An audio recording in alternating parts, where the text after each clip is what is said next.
Hey everybody. Oh, my new gadget worked. I have a gadget. So I can turn down the music without having to be in Spotify. Thank you. I'm very excited. I come from a long line of gadget lovers. Hey, I'm Brian. I'm going to be your host tonight for part of the 4 hours we have set here on Highwire. We have a wild and crazy night of improv and stand up and game shows. At 10 o'clock, we are going to have the monthly taping of Pop Off, which is a live game show which has some improv elements, and I will be one of the contestants. And I'm super, super excited that one of the other contestants is Allison Snyder, who is a cast member of the Peacock / NBC show AP Bio. Corey Antonato was able to book her, and but it's just going to be bonkers. It's going to be so fun. At 9 o'clock, we have Playing with Matches, which is a very fun character-based game of the match game. At 8 o'clock, we have Half of This Is Planned, an all-lady edition in honor of Women's History Month. Stand-ups do their thing, improvisers do their thing. It all comes together. And the second half of this hour, we have Bantam Roosters, a great musical improv team. But we are going to get ready to welcome. Oh no, hold on. I don't have their song queued up. Damn it. I have to rect it. There it is. There it is. Where is it? I can sing it, Brian. You want me to sing it? I think I love you, Kim, but I don't know if no. I think we'll get a serious copyright strike, like more serious than normal. So we are going to welcome some fabulous ladies to the stage. They are going to do some awesome improv for you. Please give it up for Tampoon.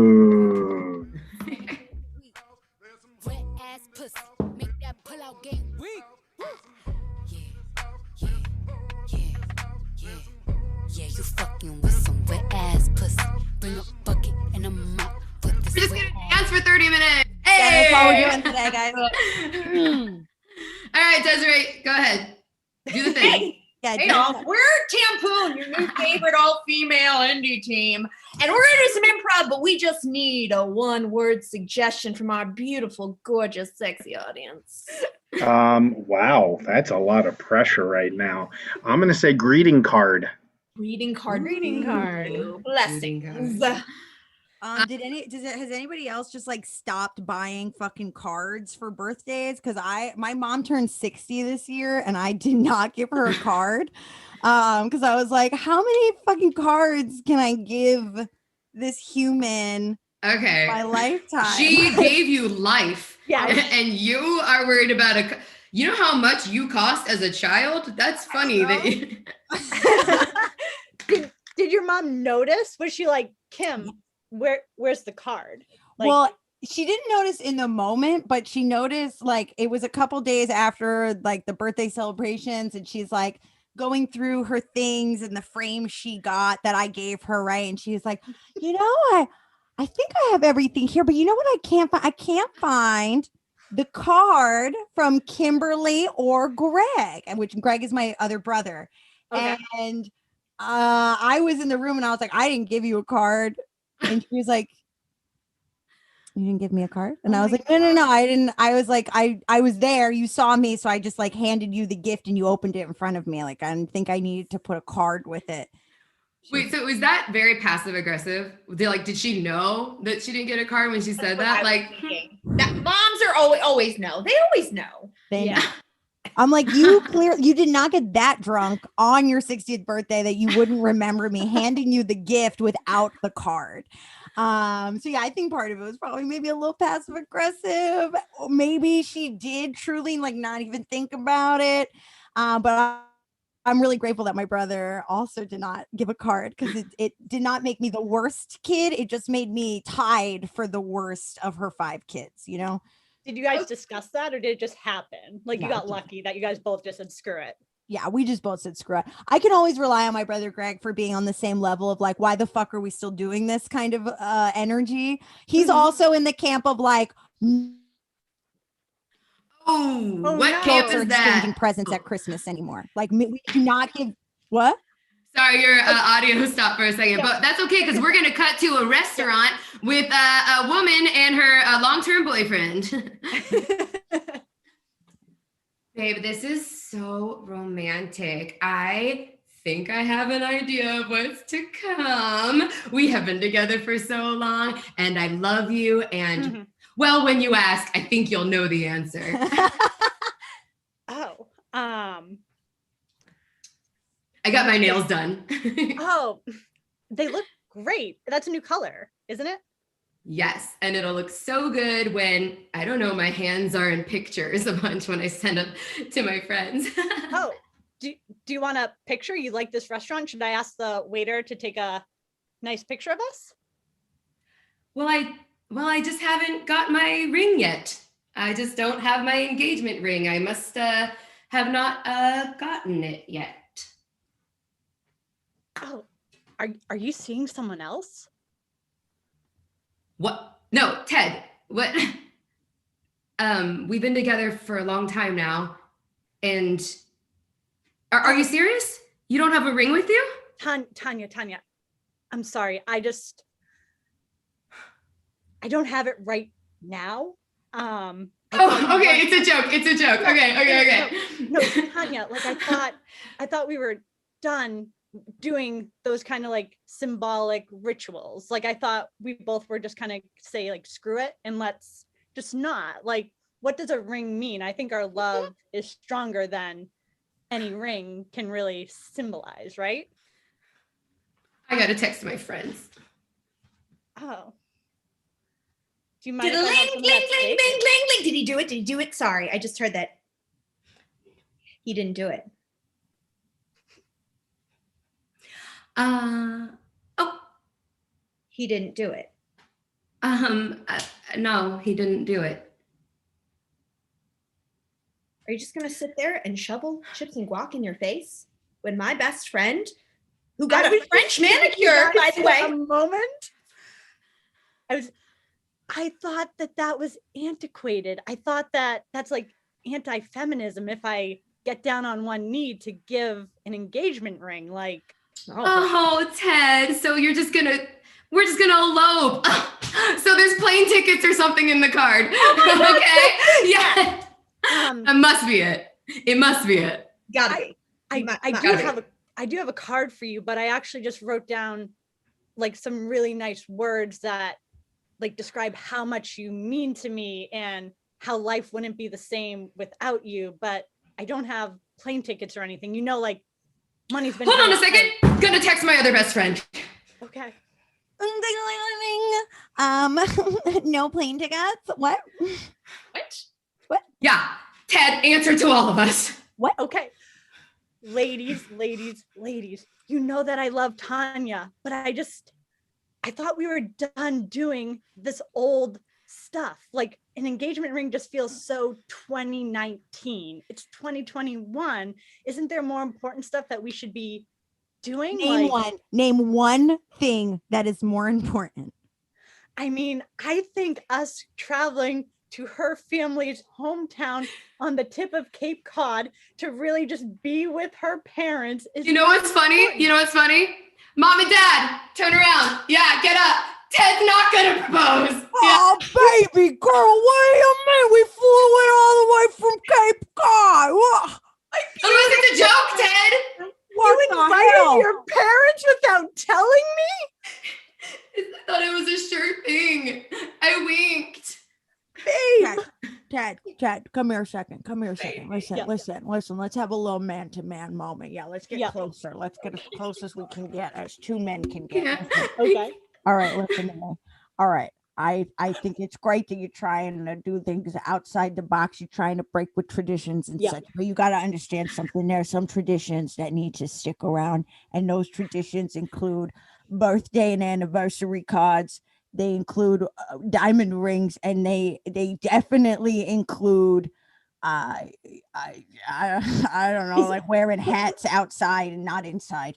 But like, is loving your daughter with all my heart and like literally being willing to die for her, that's fine. Like I can pass that up, but I can just make sure I give the rings and all that you stuff. You gotta give her the ring. You gotta wear your hat outside and not inside, and you gotta always have a birthday and anniversary card. Listen to me, Ted. You're a good guy. All right, you're a good guy. I like you. You're good, I just you're feel like nice. I've been doing relationships wrong this whole time. I've been really leading with my listen, feelings and not you're really leading with the fucking material. shit up right now. If I'm being honest with you, you've really fucking shit up. But you can fix it. You can fix it. Here, wait a second. Hang on. Give me a chance. Okay, thank you. Yeah. Take this ring. This is just glue a rock to it, and she'll think it's a diamond for now. It's a good filler. All right, cool. All right, break. Oh, baby, look at what Daddy did! Yay, Tanya.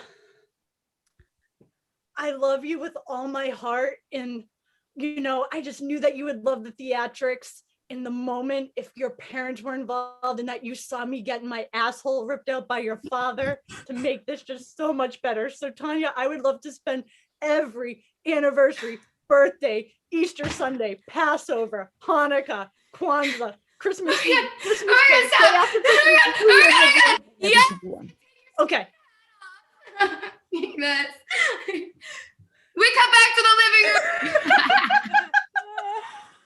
Oh my God. Okay, you guys, that reminded me of, how people just like want to get engaged and they're so annoying about it sometimes. And they like set like their boyfriends up and so that I was not like that at all. So I was like really genuinely surprised, which was like so fun. But I'll just tell you my engagement story real quick. Yeah.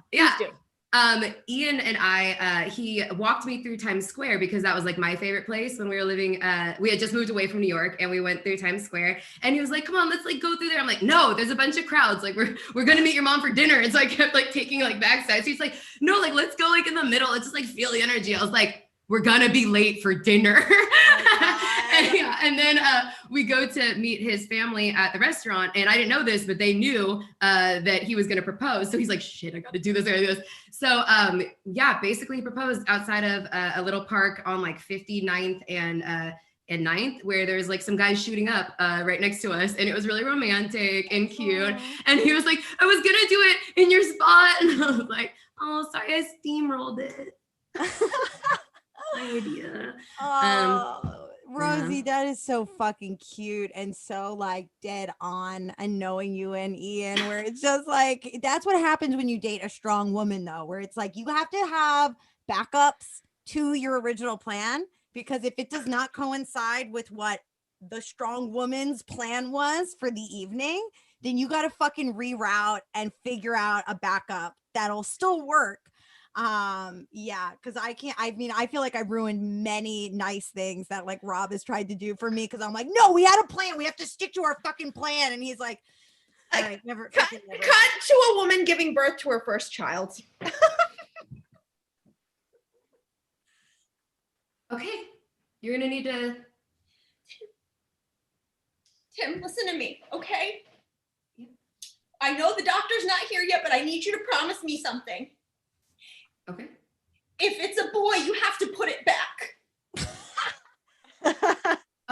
Because I want my first child to be a girl. And I know I will love it no matter what, but it just needs to go back up in there until it decides to be a girl, okay?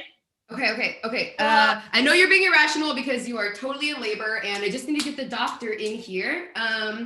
But I'm not going to put a baby back inside of you. You're a strong, independent woman. I get it. Okay. What'd you say? Okay. No, I want you to listen to me. This is not some shit just because I'm in pain. I've thought the process out, okay? I'm gonna have a girl, okay? She's gonna go to Boston College. She's gonna become the first lawyer in this family. And she's also gonna have 2.5 kids. And then later I'm gonna have a son. Okay, so if it's a boy, you're just gonna shove it back in there until it listens to me and gets rid of that appendage. I'm just gonna say yes, dear.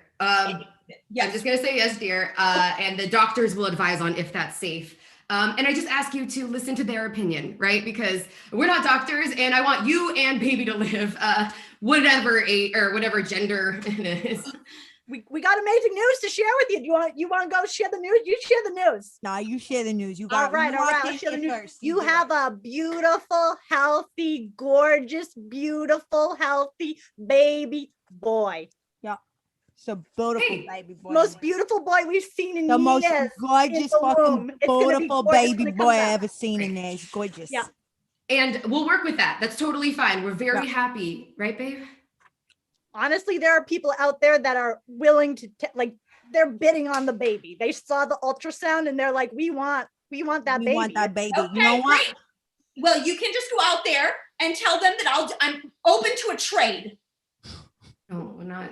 We're Right. not. We cut to on the other side of this doctor's office is another couple who's pregnant and about to have a baby with her husband. I'm gonna be honest. If it's a fucking girl, you could just put it back. Because I don't fucking want a girl. Like, we are terrible and emotional, and I was awful to my fucking mother, and I do not want that karma to come back. I can't fucking We can't have a girl. We can't. We're just too much. We're way too much. We can't have a girl. We can't do it. So do you want to tell him or do you want me to tell him? I want you to tell him. Me? Oh, Yeah, me? yeah. Is it my turn? Really? I really thought it was your turn this time. Okay. So you're What gonna I'm have. talking about, we're fucking awful. Just someone fucking tell me. Well, I'm trying to hold him before I know. It's coming out. Tell me quick. is the most beautiful, gorgeous, beautiful, beautiful, beautiful, gorgeous, gorgeous, gorgeous, gorgeous, beautiful girl. A What 10. the fuck? Yeah, I hate women. Well, Gotta trade it for something. Just we can't. We can't have it. We can't deal with it. Too There's too much. much female energy, strong female energy in the household already. We can't have another one. We can't. We I can't do it. understand. We can maybe work out a trade. A trade. Yeah, we do it all Honey? the time. Are we open to a trade? I mean, we're open to a trade. Can we talk to whoever's, we're just gonna women are resourceful. cut back to the living room. Fucking Christ. Oh. Trade. I would never trade my child. No, Come on. never. Is that It's a joke. a real statement you had to say? I'm not that bad. Come on. It's cool if you would. I wouldn't judge you. I think there should. Caroline is one of those people where she's just like, do you? No matter Yeah, what no, anyone totally. says, she's like, do you? I am legit the worst. I am literally like, I'm like, if you want to do it, just do it. And we'll deal with what happens later. Okay, cut to Caroline in a grocery store. I'm gonna eat one of the grapes to see if they're good. You want to eat one of the grapes? Why only limit yourself to one? Just eat the whole bushel and just It like see says- what happens. It says no free taste. I was feeling kind of naughty. But Who wrote that? Like who's making the rules here? Rules were meant to be broken. Like, how would we know to break the rules if they didn't create the rules? Eat the whole bushel and give me one too. Caroline, you're freaking me out. Rules are for like a regular society. We're gonna pay for our food. We can't just eat a whole bushel. Rosie, tell me 3 rules that people actually follow. Don't kill. Don't steal. These are commandments, I think. Don't troll people on the internet. You're right. You're stuttering. You can't even come up with 3 on the fly. So there you go. So- Do they taste good? Are they worth it? No, but like the breaking the rules is making me feel good. You're feeling alive, right? That's what we're supposed to do when we're living is feel alive. So let's go. I'm done with the produce. This shit sucks. Let's go to the meat section. I'm just putting stuff in my pockets now. This stuff is Oh my God, I really- love it. Hey, throw some in my cargo shorts. I have a lot of pockets. Just like pop them in there. Hey, you go, girl. Way to wear cargo shorts. You always have to wear cargo shorts when you go to the grocery store. Where are you going to store everything? You think we're really paying for all this shit? I got good back pockets too. Just throw them in. Caroline, have you ever gone to jail? No. Jail is for people that don't know how to break the rules. So they get caught. Okay. I just, I don't know. It seemed like this person's kind of close to us. I don't know if they're a secret shopper, and this is kind of petty theft or something. I don't know. She's harmless. She's Okay. harmless. All right. I'm going to load up those bottom pockets then. Yeah. Oh, she's freaking creepy. Yeah. But- it's cool. I liked she has her thing, right? She does her. She seems like a strong, independent. Exactly. Hey, lady, I love what you're doing, and I think you should do more of it. If this makes you feel alive, looking like a crotchety person hiding in the corner, then you do you. I also just love that look. I love that she just disappears. She's legit. Like, I aspire to be like her one day. Not right now, but one day. Oh my God, look at that. Ma'am, I love this energy. Do you want to be part of our, like, I think gang that we're starting? Oh, it's 100% a gang. You don't have to say yes or no. It was a yes. I think it was a yes. Oh my God. Yeah, it was totally a yes. Cool. Let's go get those Lady Gaga Oreos. I've been dying for them. Let's go. Awesome. Okay, I'm gonna take my shoes off. I know. I've heard about you guys. It's the Stop and Shop gang. All right, just you don't have to take a number. You can just step right up to the deli counter. You know what? Just take a whole ham. I don't even care. Just do what you want. Thank you, Melanie. Can we get some Canada Lakes White? You can do whatever you want. Just please get that creepy lady away from my counter. Amazing. See, Rosie? That's our friend. Yeah, don't talk about our friend like that. We love her. We aspire She's so to be like her one independent. day. She is our God. Have you heard of the 10 Commandments? She wrote them. Well, does she want to taste our Swiss? You want to free slice, ma'am? Yes, I love Swiss cheese. Can I have some Swiss? Yeah, here you go. We come back to the living room. Fuck, did I have to stop doing this stupid bit I started? Someone help me. That was really funny. A special brand of weird today, guys. I don't know what it is. Just something in the air. We're on a very special brand of weird, and I'm kind of digging it.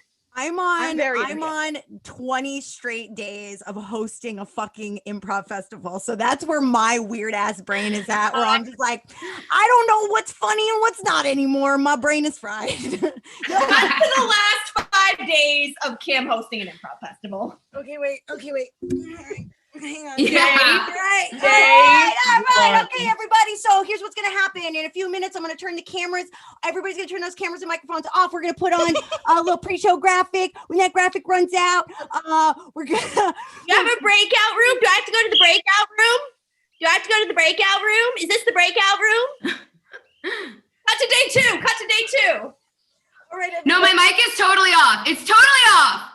Is that cat food? Fucking mic on. Just your fucking mic on. Fucking dog is that? Hi, what? Meow. I think I know a judge. Is that a problem? Oh my God, it's fine. I can't listen. Only certain teams are only available on certain days, and the judges were already scheduled, and I can't change anything anymore. That's a day 3. Hey Kim, it's your boyfriend Rob, and I miss you. You're really busy, like on the fucking computer. bad, dude. Masturbate and leave me alone. I'm too tired and stressed out to sext or help you with your emotions right now. Okay, I need you to just get a handle on life. Cut to day 5. Fuck. Kim, my beautiful daughter, I love you, and I know you've been very busy with this madness of March thing. You didn't get me a card. I will fucking kill you, Mom. I will kill you. We go back to the living room. Once you threatened to kill your mom. That wasn't even funny, guys. That was real stress. That was called acting. That was a peek into everyone out there who's part of this festival. That's a peek into Kim's inner fucking monologue every night. You're trying to get screaming at the top of my lungs. All seriousness, though, we love you. You're a rock star. Oh I love everyone in this festival. Please know that this stress is just because I'm incapable of processing correctly. And my therapist is going to have a field show watching this setback later and be like, we have things to talk about on Thursday. Wait, sorry, your therapist watched your comedy? Yes, she watches all the sets I do because in her words, she's going to fucking love this when she watches it. Cut to Kim's therapists watching what just happened in March Madness Festival. She has 3 therapists. Oh my God. are we sure we should be charging her for this? This doesn't look good. She is not healthy. This isn't even funny. This is like a full mental break happening right in front of our eyes. It's a cry for help. No, this is not. I'm really glad that you called in your 2 other therapist friends to look at this and examine it. Rosie looks like she's about to have a breakdown. Are you okay? I've been a therapist for 40 years and I've never seen such a terrible case of the stresses. It stresses me out, and I've been a therapist for 40 years, and I say she needs a chill pill. Okay. I agree. And I've only been a therapist for 40 days, and I think I need a career change after seeing this. This is too much. It's too much. Kim, I'm sorry. Are your therapists bothering you? Because I can just stick them in a breakout room if you need them. Yeah, can you just stick my therapist in a breakout room? Sure. I would really. Sorry, I just think that my breakout. That's our set. Wait. That got meta enough for me. It is. I wanna ride, I do a giggle. Love you, Highwire. Oh my god. Thank you, Highwire, so much. Yay. Brian, you the boss. Thank you, Brian Shea, the man in Highwire. That Big Mac truck right in the You're muted, Brian, if you're trying to talk. He's rapping. He wants to be muted. I said You I'm can't way say too those old. words. I'm way too old to be dancing to this song, but I love it anyway. Thank you. No one's older than thank you. Desiree. Thank you so much. Thank you guys. That was Thank very you. fun. Kim, I offer to help every night. Oh my I god, offer no, to- that was all for the bit, Brian. Believe me. I know. I'm Oh just my giving you God. shit. That I'm was just such giving a you great shit. prompt. I was like, I have my hat right here. This is gonna be great. And the pre-show discussion about heights got many laughs. I'll just say that. Oh yay! All right. I'm gonna go finish eating I'll- my dinner before 9 p.m. I love you. I'll see guys. you in an hour and a half. Thank you, Tampoon. Yes, the March Madness of Improv is going on both on our Facebook channel and socially distanced Facebook channel, 9 to 11 every night. Kim has been a true hero at running that. And it's just been great. And you can catch, I don't want you to leave this channel, but if you're going to leave this channel, go to watch that at 9 o'clock, where whatever this is, which is me, Barry, Kristen, and Jeff from Highwire, we will be performing tonight against, Letters to Chicken, which is another great group of Baltimore folks. So I had to think of who we're performing against. So that's going to happen at 9. But right now, we are getting ready to have a special treat here because we don't have this kind of improv very often here on Highwire. These folks are fantastic, funny, and have so many talents. So please welcome to the stage the musical improv stylings of Bantam Roosters.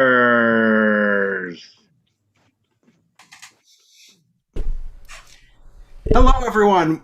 We are the Bantam Roosters from the Inner City Improv community. You can check us out at innercityimprov.com. We like to sing for you. But to get started, I don't really follow sports, but I'm an alumnus of the University of Illinois, and I was very surprised to find out that they're apparently good this year. So what is something that has surprised you recently? My audio situation, because I can't shut the piano. Oh, sorry. Thought I had done. Hogging the internet. Let me make you co-host. But outside of that, feel free to throw in suggestions. I will talk for a moment while I do the thing I should have done before. And I was very confused suddenly, Brian, because we're both Brians. I'm like, I'm not sharing audio. What are you talking about? These are the Brians I know. These are the Brians Sorry I know. about that, Faustino. Something that has surprised me is that I made a very good omelet today, and I didn't mess anything up. I flipped it correctly. I timed the toast at it wasn't like running around the kitchen. Everything went perfectly, and I had a really good breakfast. Wow. And yes, I posted on Facebook and got many compliments. Wow, I'm going to go make an omelet. But we're going to do some improv now. So thank you for making an omelet. Thank you. Thank you. So omelet.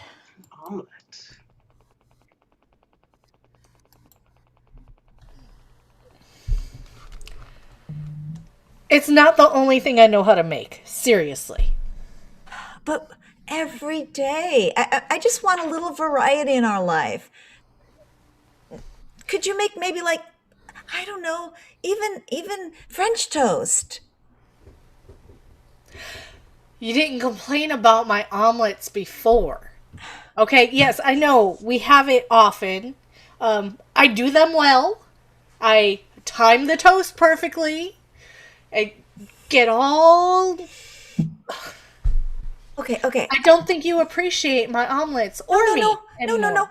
Your omelets are amazing, honey. Your omelets are amazing. I mean, the first time you made it, I was like, bang, wow, that's an omelet. I've never had an omelet that, I mean, I was just like, whoa, and then the second time was good. Third time, I mean, it's been 5 months now. Hey ladies, I'm sorry to interrupt. I just wanted to let you know I came back from the doctor and they told me that I actually have superpowers and they attributed it to the omelets. So I just wanted to say thank you. I really love these omelets. It's just, man, you saved my life. I'm about to go join the Justice League. See? Oh, wait. He appreciates my omelets. Who was that, honey? That's my friend from across the hall. You have a friend from across the hall? I don't think you know anything about me. There's so much apparently you don't see. I'm tired of trying. No point in lying. I think I'm just done. I understand that you're feeling bad. And in fact, you look quite a little bit mad. But I don't know how I can live knowing that you have friends that I know nothing about.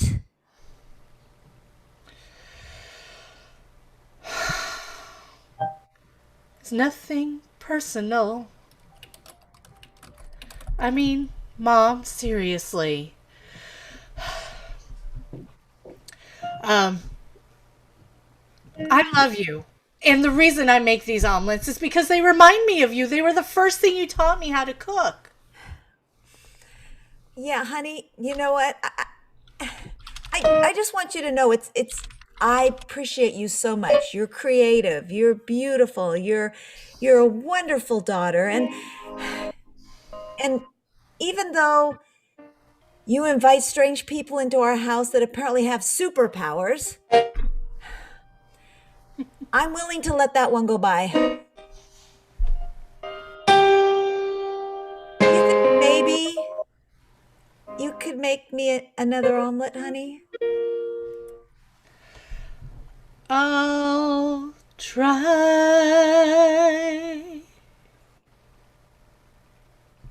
That's all I ask for. Sweep. Gorf! Gorf! Where'd you go? Oh, Gorf! Give me your superpowers! I need them quick! Did you get an omelet today, did you? I most certainly did. Gorfy! But assailant, I'm gonna need you to stop your mischievous behavior, and turn from your wicked ways. Oh, no, I can't help myself. It helps me feel good about life. I know, but I'm warning you, please. Just lower your lasers and machine guns and all of your evil paraphernalia. I promise. Just give me feathers. Give me feathers. Please. You want feathers and then you're gonna fly straight? Well, it's hard for a frog to fly straight, but I'll do my best. I'll hop and I'll try to go in one direction. Gorfy wants... Yeah, please help me, Gorf. Froggy wanna jump. Froggy wanna fly. Oh, yeah. You're just a bump on a log. Bump on a log. Why is that evil twinkle in your eye? Oh, Gorfy. Don't judge me. Don't you judge me, I just wanna fly. I take my feathers and fly in the sky. I'll be good, oh Gorfy. Just give me those powers. You say you just wanna fly, but why do I see bank bags falling behind you? Nothing but alarms going off all down First Street and 10th Avenue, and little froggy footprints. You left your residue. Oh, I guess you're right. I guess I'm up to no good. I do have a dilemma. I wish I could just... Your feathers are growing. Feel it. Toucan feathers. Parakeet feathers. Oh, yeah. Raven. Macaw. You won't be my nemesis. You can be my sidekick. I'm there for you. I'm there for you, Gorfy. Feel the lift. Fly straight, Froggy. Oh, Froggy's here for you. Froggy be your friend. Sweep. I don't understand. I'm plugging it in and I just don't hear any audio. It's almost like maybe if I logged out of this Zoom and then tried logging back in, that might fix the encryption error. I could possibly do it, but I mean, I don't know until you try it.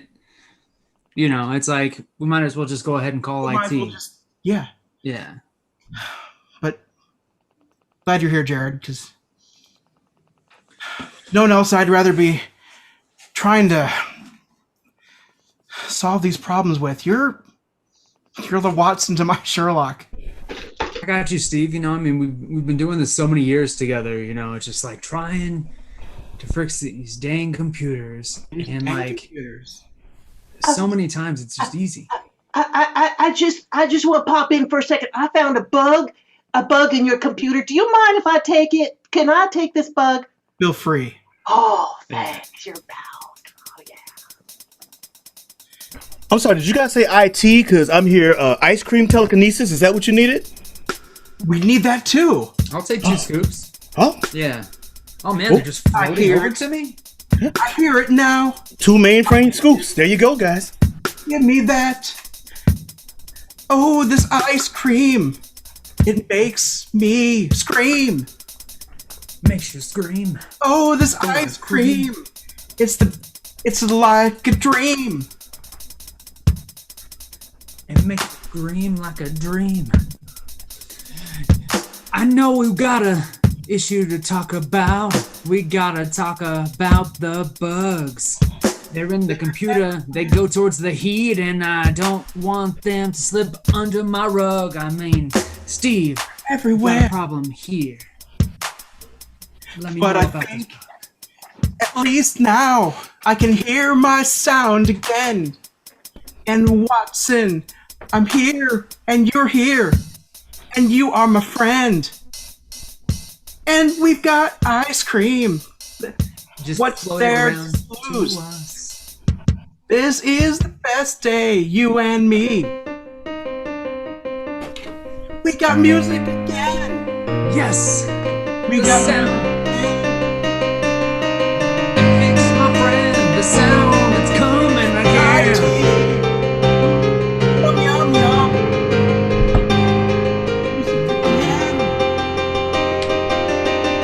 I can't believe the ice cream floated to us. That was some amazing telekinesis. We got some bugs in the screen, and if you know what I mean, they're gonna get fixed, cause we are IT. IT, ice cream. Ice cream cream for our ice cream. Ice cream for our ice cream. Get the IT back in ice cream. You know what? I think it's time we sweep up all this. So let's just sweep. It's pretty melty.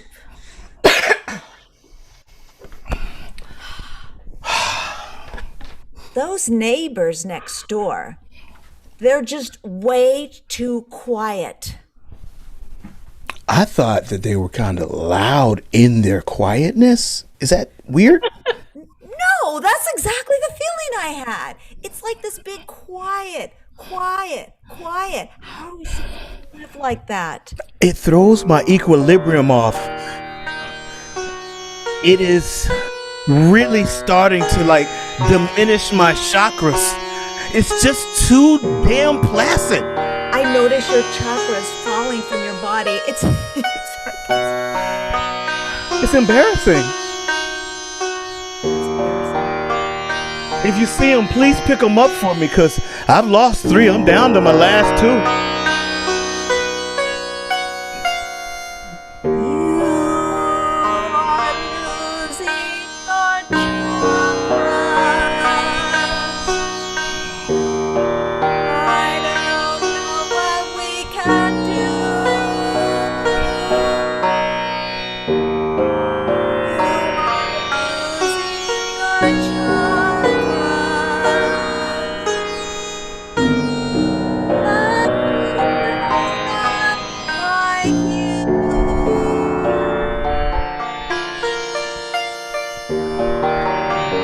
I'm definitely losing my chakras.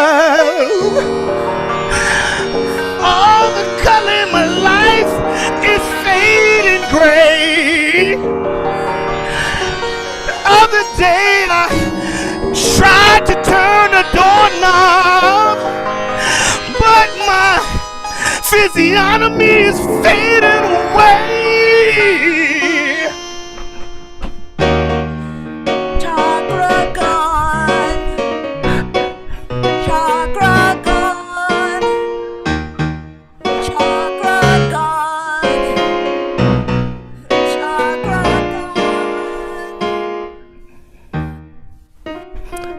I don't feel like half of myself these days. The rainbow Skittles don't taste the same. There's no flavor in my life. I stand in a tasteless rain. Oh my God, I feel so much pain.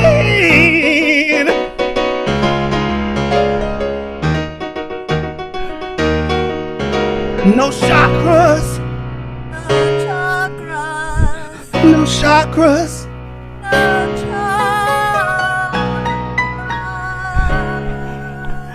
I need my chi.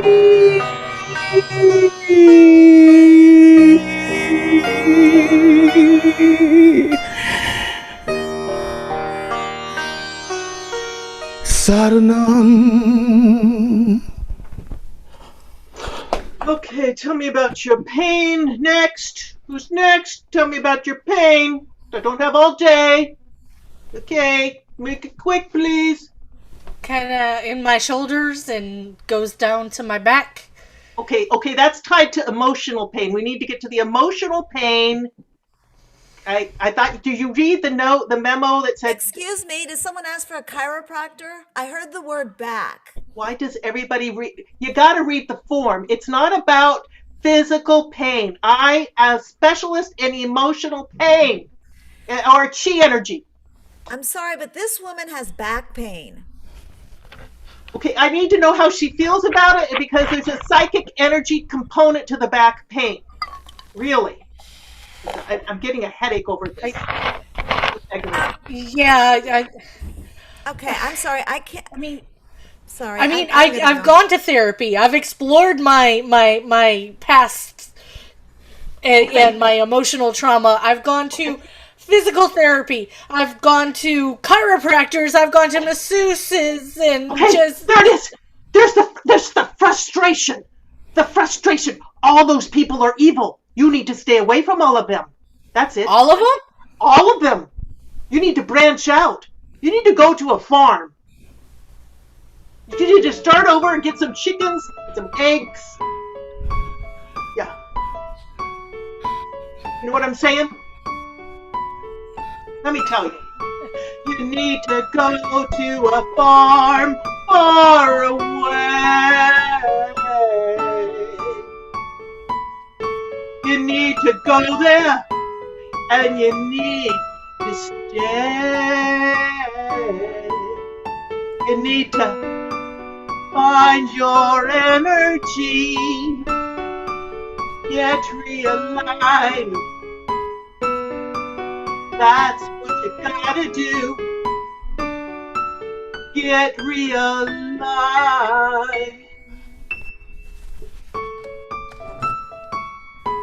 Find my energy.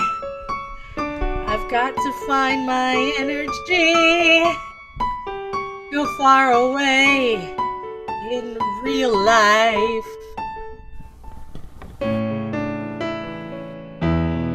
Never thought that far away I'd find my energy. Energy. I'll find my energy.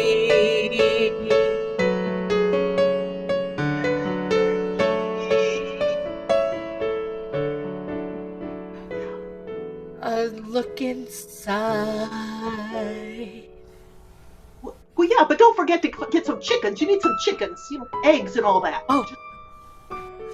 I need some chickens and some eggs. Maybe a cow or two. Yes? Ooh. Oh, I see it. I can see visions of chickens in your life. It's gonna change how you feel. You're gonna be a success. Oh my gosh, I can't believe it. Just feel that energy. Ah, yeah. I'm gonna ride a horse on a farm and find some energy that won't do me harm. Oh, I feel so peaceful just thinking about it. All right. Okay, just put your check down. My work is done. I need $200 for that, please. Sweet. You take Venmo? Yeah. Nice work.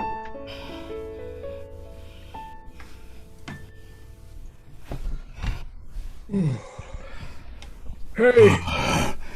Oh, they egged the house again. Oh man, I'm telling you, we need to become shadow workers or something. Get into some type of chaos magic. I'm sick of these little vagrants.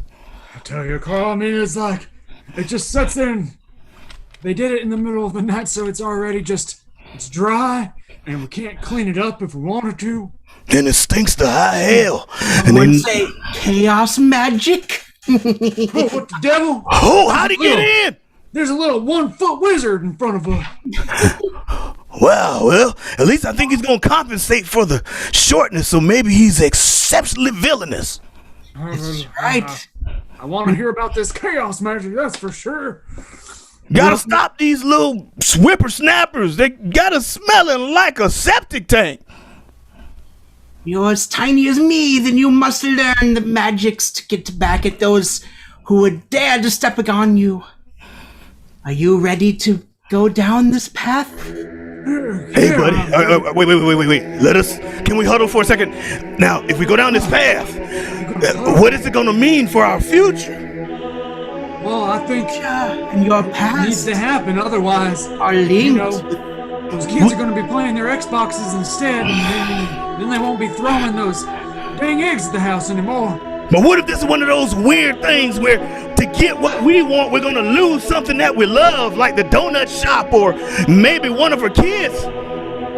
What you say? Require a musical cantation. Words. Is that right, little 1-foot wizard? That's right. That's right. If you sing it just right, I think we won't lose the donut shop. I think we can still be cops. I think we can join away, and I think that is all to say. Incantation, incantation, such temptation, an incantation.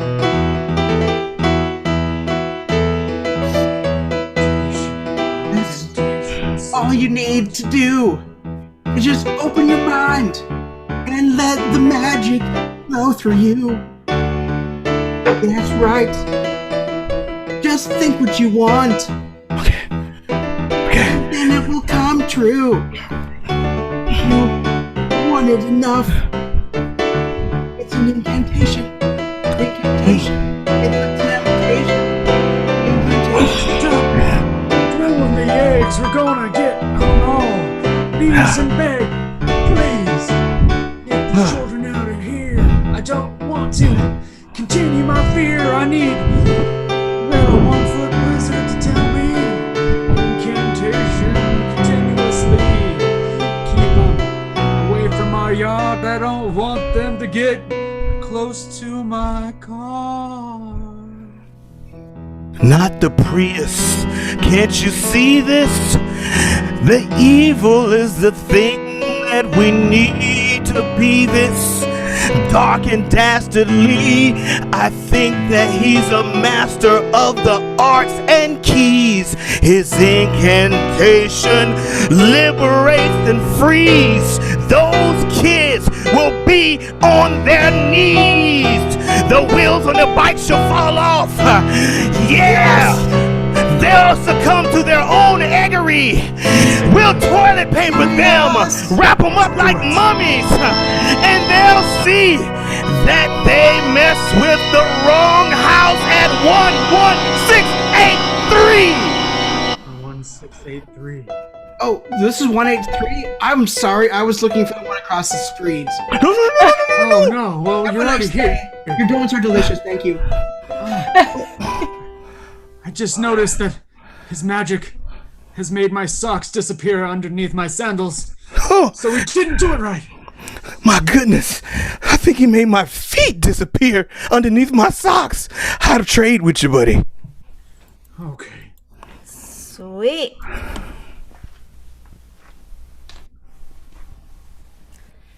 Marianne, were you throwing eggs at the neighbor's house again? Yeah. Aren't you proud of me? Come on, you know that's good. You know Marianne. you wanted to. All right. I've told you this before. I'm going to have to put you on restriction now. Oh, come on. Don't be so angry. I'll make you some French toast. I know you love French toast. Hot, I see you grinning. Honey, you know I like practical jokes. You know how I love doing things like that, but our neighbors are dangerous. Mom, I went to make you some more omelets, but I couldn't find the eggs. Talk to your sister. She's been using the eggs again. Honey, Really? will you talk to your daughter? She's been throwing eggs at the neighbor's house again. Well, French toast actually will counterbalance any type of negative behavior. So if you just give it a French toast, I mean, it'll make her into a hero instead of a villain. French toast. Yeah? Magical. Oh, yeah. Does the opposite of waffles and pancakes. I could go for some French toast. Honey, you gonna make us French toast? I will make all of us French toast. And omelets? Yes, French toast and omelets. Oh, yeah. But I need eggs. She needs eggs. You can't make food without eggs. Without eggs. Not omelets. Nothing 'cause good without eggs. Not cake. Without eggs. We can't make anything here. We will have to go shopping.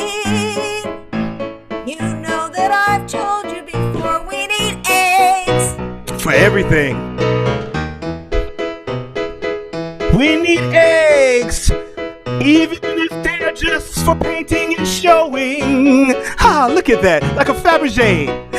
We need eggs if we're mischievous for throwing. Hey, stop doing that. We need eggs if we want to create, because eggs make everything great.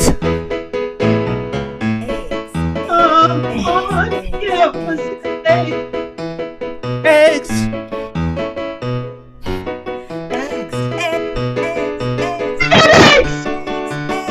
Just a little eggs, and I know this isn't that big, and I just want to make sure. My name is Dan. I work at Denny's, and this isn't a prank. You guys paid for these eggs. Take them. Thanks, Dan. Hey, Thank you. from Denny's, so you know they're grade A approved. Eggs. We have eggs. We have eggs.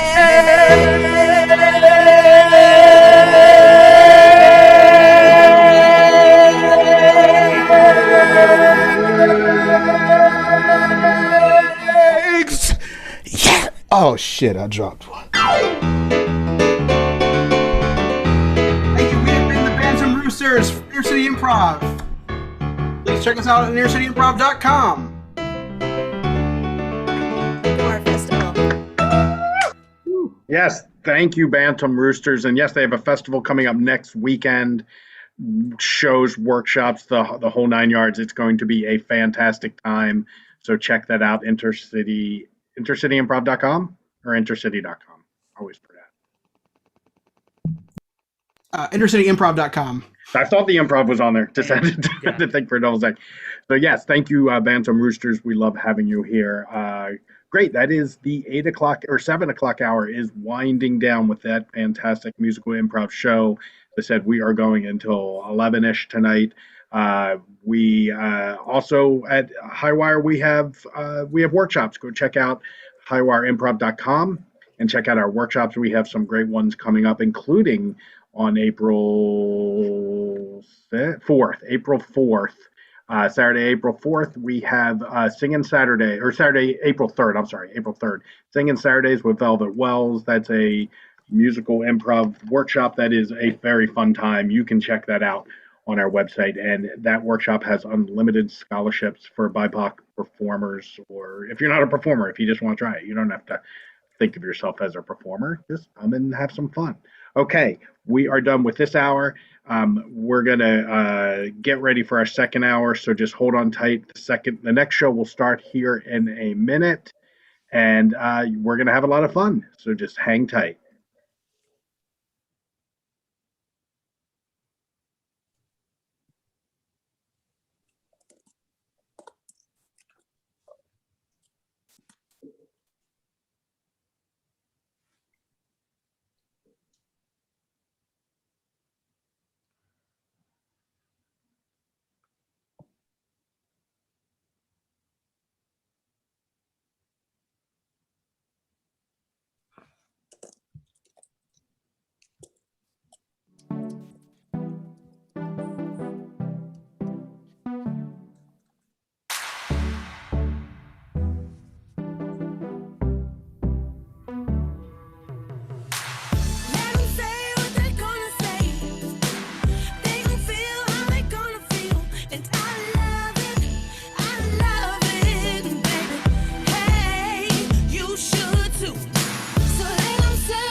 Beth, Here I- Beth, Beth, Beth. Hey!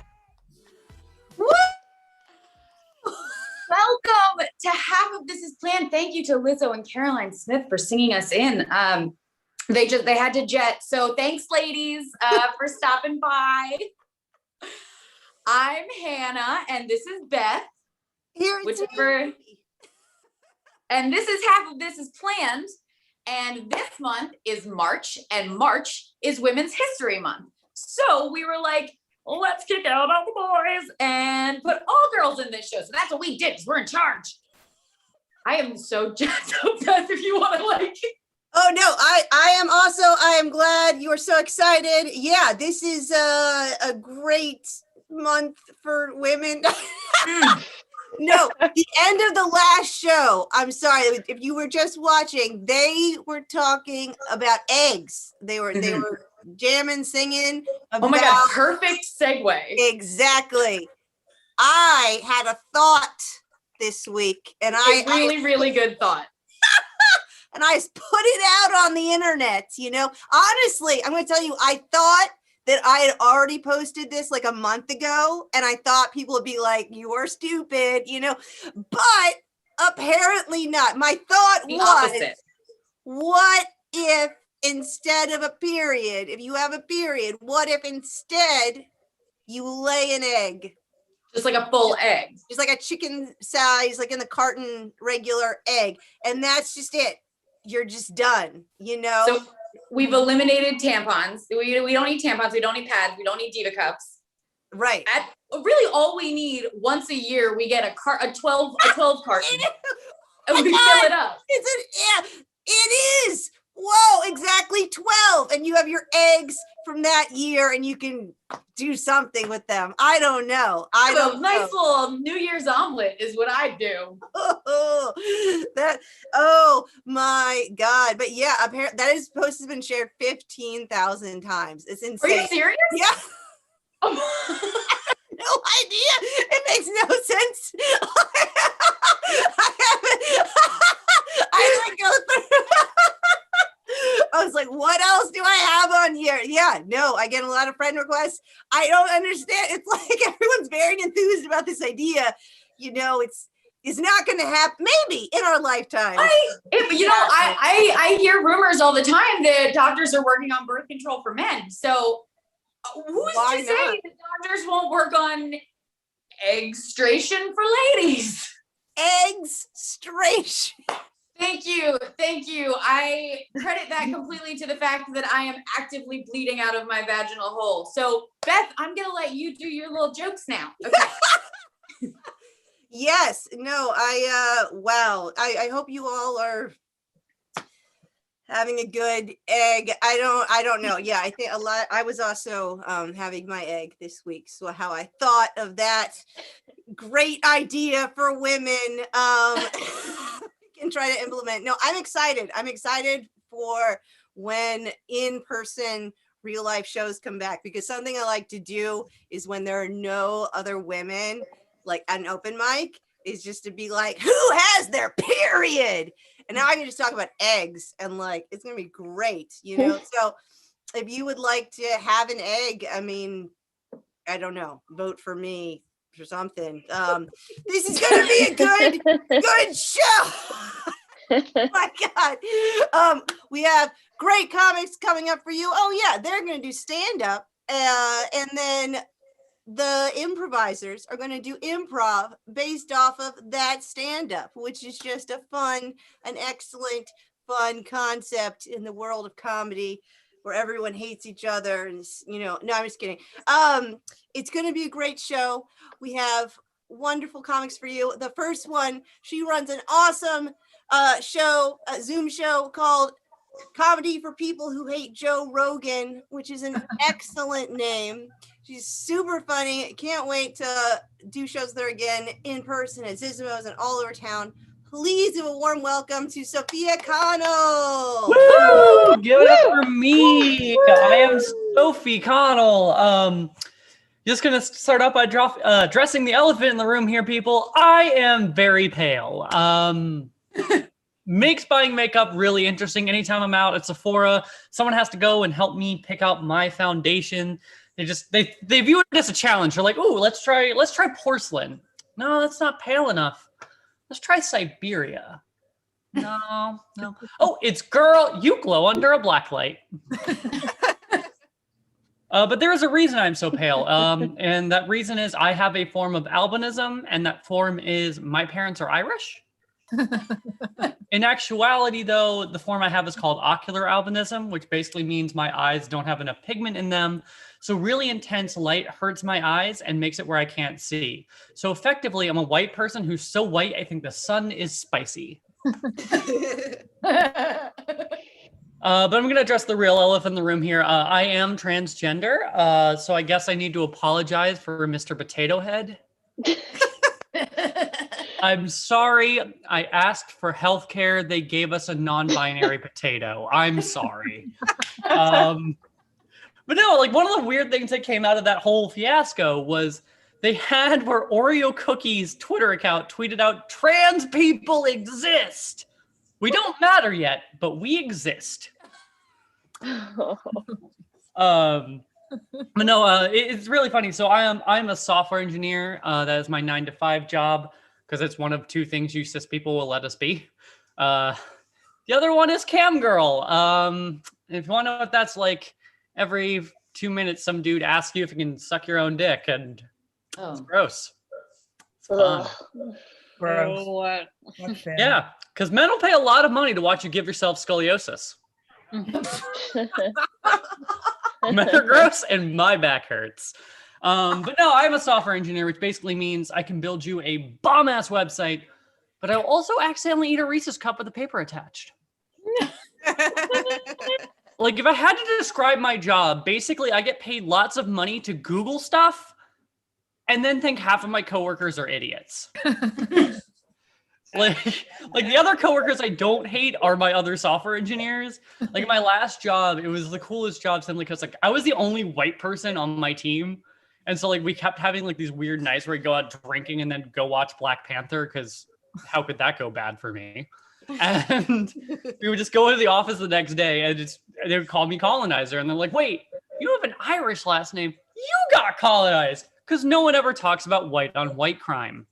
But like it's really weird when like because like I'm a software engineer, right? So like I get a lot of job recruiter calls because like I have all this programming skills, and I love how job recruiters love putting the word analyst at the end of a job. I used to have one of those jobs. I had a job that's title was Equity Derivatives Operations Analyst. What? Definitely a white people job. Like it's so bullshit. Like the whole job, right? Like it sounds like it's important economic stuff, right? Sounds like it's important. Here's what my job actually was. "Hey, so you bought these options the other day. Could you like sign the paperwork for them? That'd be great. Thanks." Analysis. My favorite part about that whole job was it was this internship that I did. And so they had like 50 of us as this internship class in a room where they're telling us, "All right, if you stick with us in 5 years, you'll be a director." And like, cool. But there's 50 of us. We can't all be directors. It's not how math works. You can't be a financial firm and expect us to not do math. But yeah, no.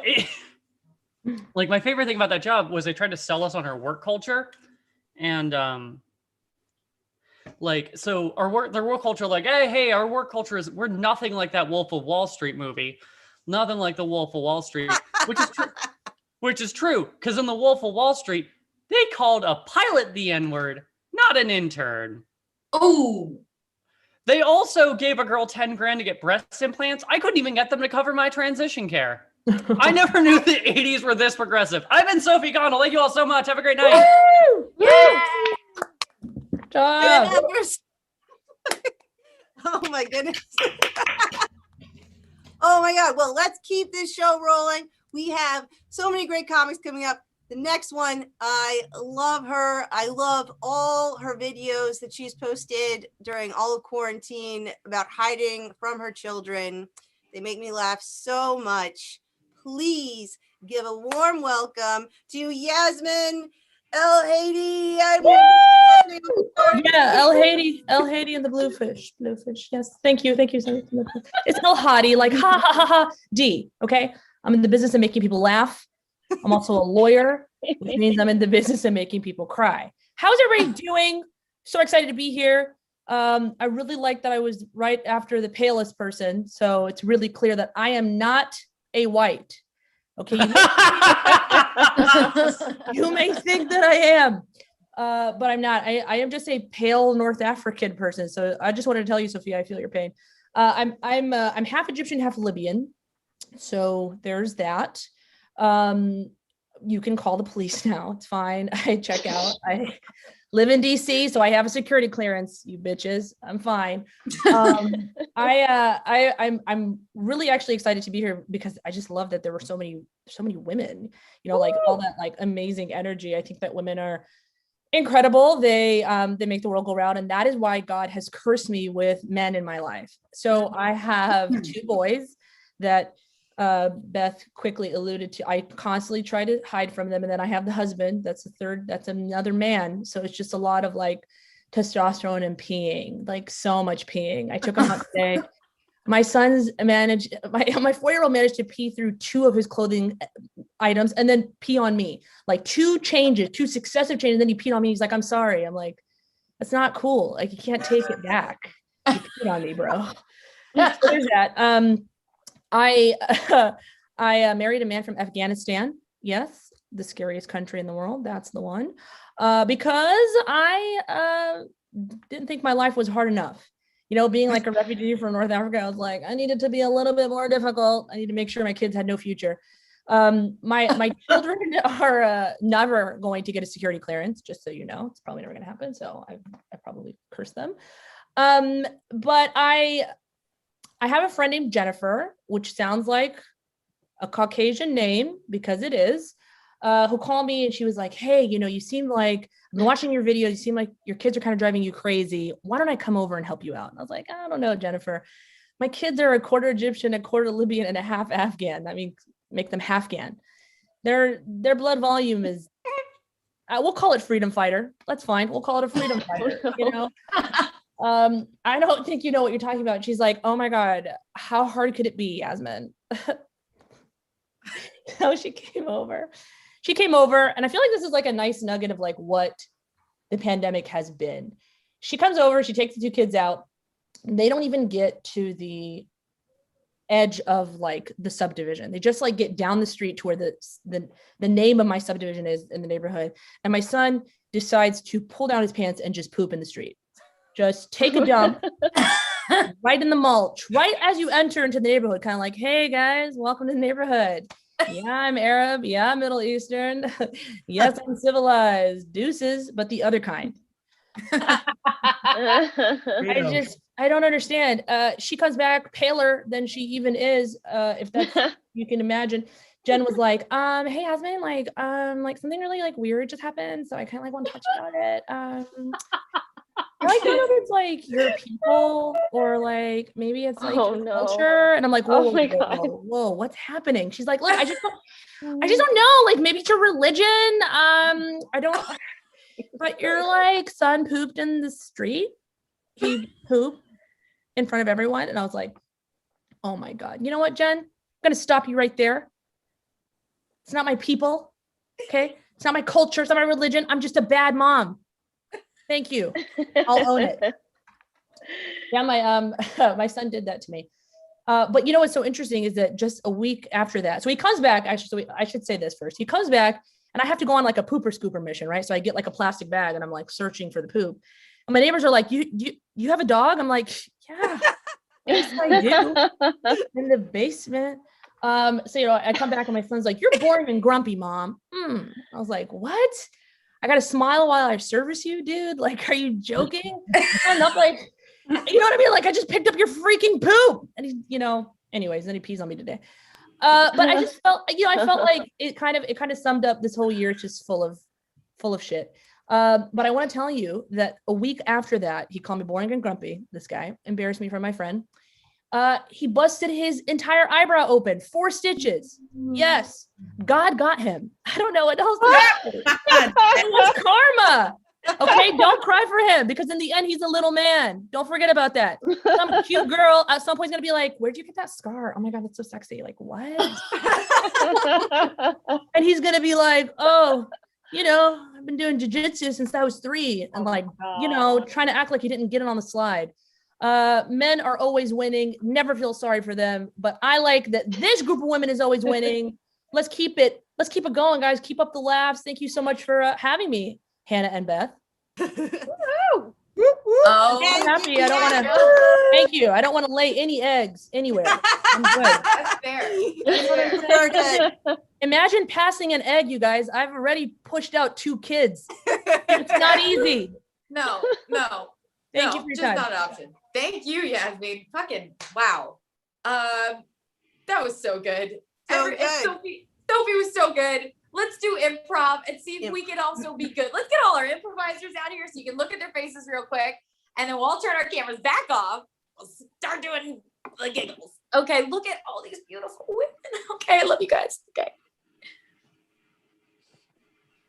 God damn it, I thought I was off.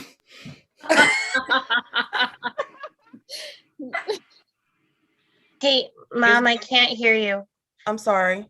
But I did want to let you know, I've told you over and over, I don't like this daycare. And I'm straight up gonna take a shit on the floor if you take me back there. Do you? I want you to shit as much as you want. Like, make I'll art do it. with it. Make art. Mom, I feel like you're not taking this seriously. This is serious shit. Mom. What? All right, fine. I won't shit on your floor. Exactly. Because you thought you were going to threaten me with shit? I did. You thought that? Let me tell you, you know what your older brother used to do to me? He used to spread sperm on stuff. Okay? There was semen everywhere. Back out, Michelle. Mom, I gotta show you my art, but it only is visible under blacklight, Mom. Really? Oh my God. Oh my I'm so God. proud of my boy. Your grandmother is coming. Please put that away. So was I, Mom.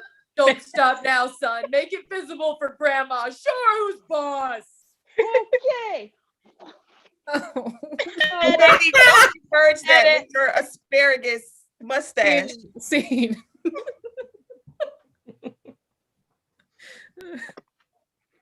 Tonight on the Channel 31 News, we're talking about white on white crime. I'm live at the scene of Whole Foods where a serious kerfuffle has gone down about out of stock oatmeal. Please, ma'am, tell us about your experience tonight. Oh my God, they don't have my organic apple oatmeal and they're not even like sorry about it. They're just like, there's a disruption in the supply chain. And I'm like, well, what about me? Wow, it sounds like this has been something of a personal attack.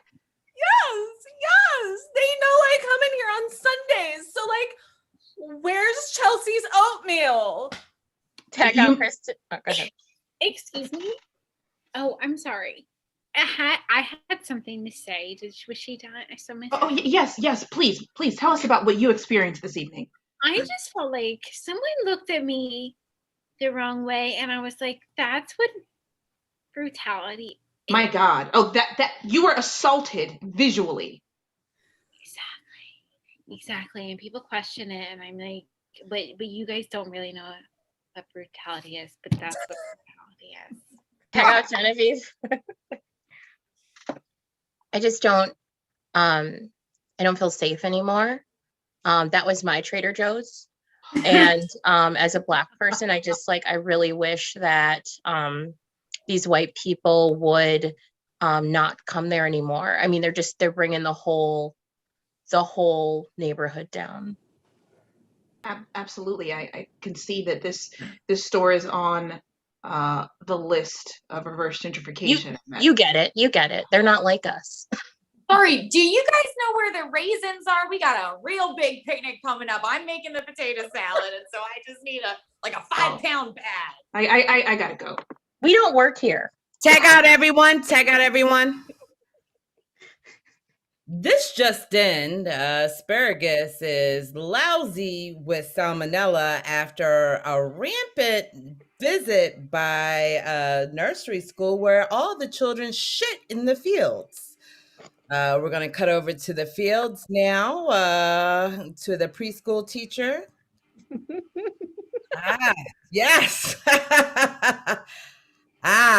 So your students, they all dropped trowel and shit. I'm sorry, I'm not allowed to use that word. They all defecated in the fields. Can you tell us more?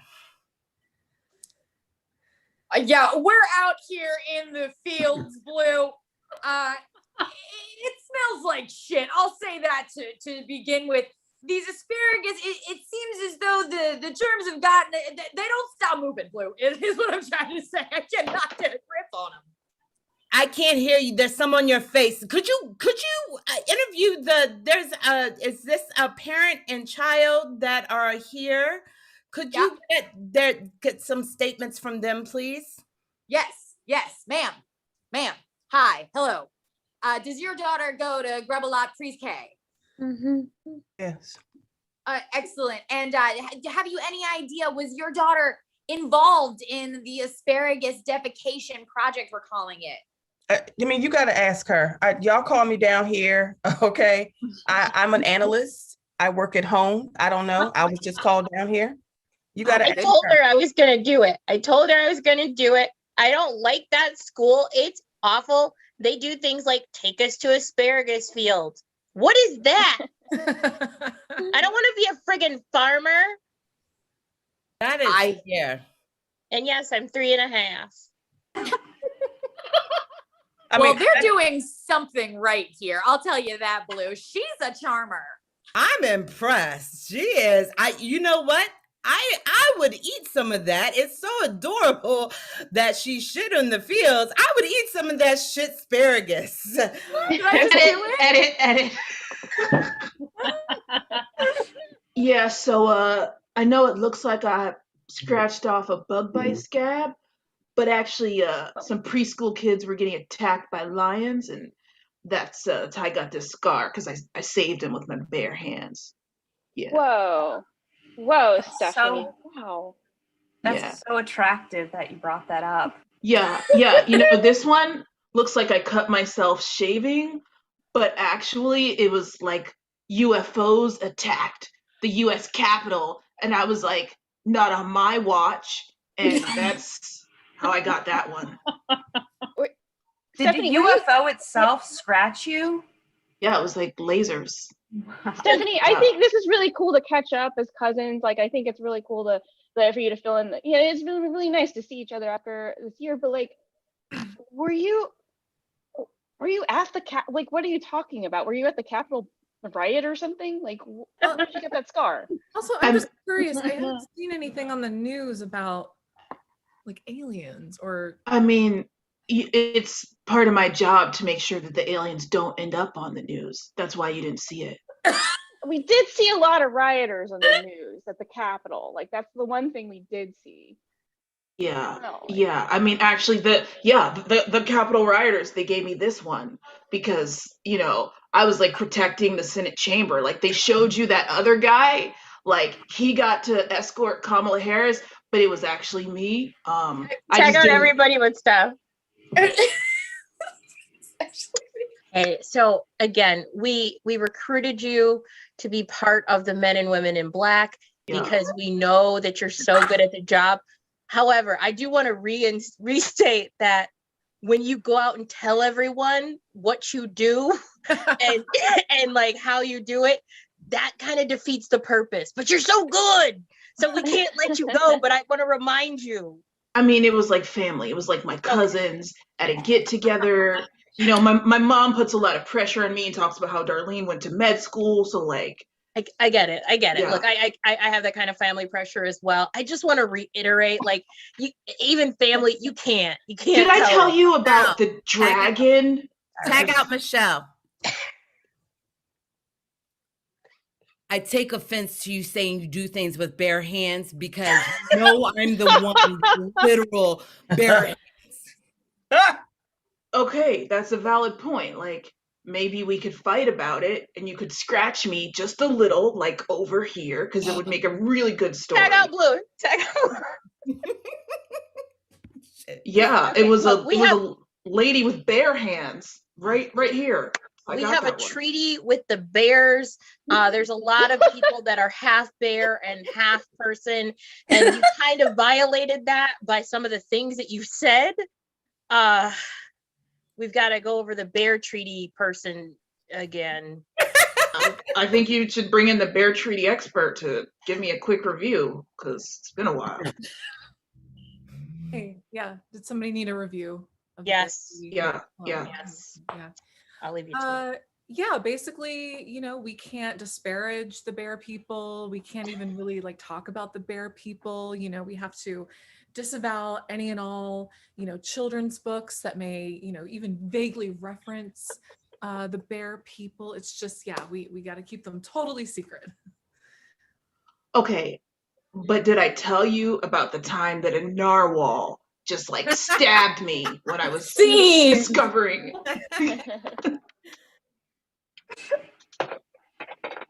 Yeah, honey, I'm not trying to be like offensive. I don't know if this is like y'all's culture. But say it again. Just say it again. We'll go over it. Let's walk you through this. It will take all night. Okay, you have to put your dirty dishes like in the dishwasher. How can you say that? How dare you? How dare you? You know what? That is offensive. That is offensive. Why is that? You leave them on the counter and they get gross, and then you stack them. And we don't have the capacity to tell you why and how offensive this is right now. How dare you? That's how deep you just cut. I really. Is this because I'm Irish? Is this because I'm Irish? No, I'm Irish, and I've never heard of this. Is this an Do you Irish? identify as Irish though? Because we can't tell. Okay. Can't tell. We identify as Irish. I identify as Irish. I think y'all are missing the point here is that we share like a living space. The kitchen is the communal living space. We need to put away our things and we have to wash dishes so that it's like nice for all of us. If I didn't love you, I would whoop your ass right now. Me too. What? Me too. Yeah. I would. You left a coffee mug on the stove for so long that a potato. Why do you keep doing this? Why do you keep talking about it? It's like you're obsessed. It's like everything we leave a plate, and then it's all we talk about is how we left that plate. What about things that you've done, Kristen? Okay, we don't bring up all your spills. We don't bring up all your coffee. Okay, we can have a conversation. If I've upset y'all, I would love to know. Yeah, we don't talk about how you invite people over, like Veronica, and she don't say nothing. She just like sit there and just watch. Exactly. Those are your friends. Those are your friends. Your friends. Well, she's confused too. I mean, we're all like 30-something-year-old women. Sam has been here for 13 weeks and hasn't said one word. I introduce myself to her every day. I know her name. She won't learn my name, and that feels disrespectful to me. Far more disrespectful than our coffee cups. Is it because I don't have any eyelashes on? What is this about? I guess that's just her culture. I mean, you're talking about respecting culture. She can talk. I know she can talk. I've heard her on the phone. I have heard her on the phone. Everybody but us. She ordered Domino's and talked to that guy for 35 minutes. Why won't Sam talk to us? Maybe she's upset that you left a lasagna dish in the bathtub. Okay, I'm whooping your ass. All right, I'm whooping your ass. Tag out everybody. Tag out everybody. Tag out everybody. That's the first set. I had a whole period joke. Say that. The next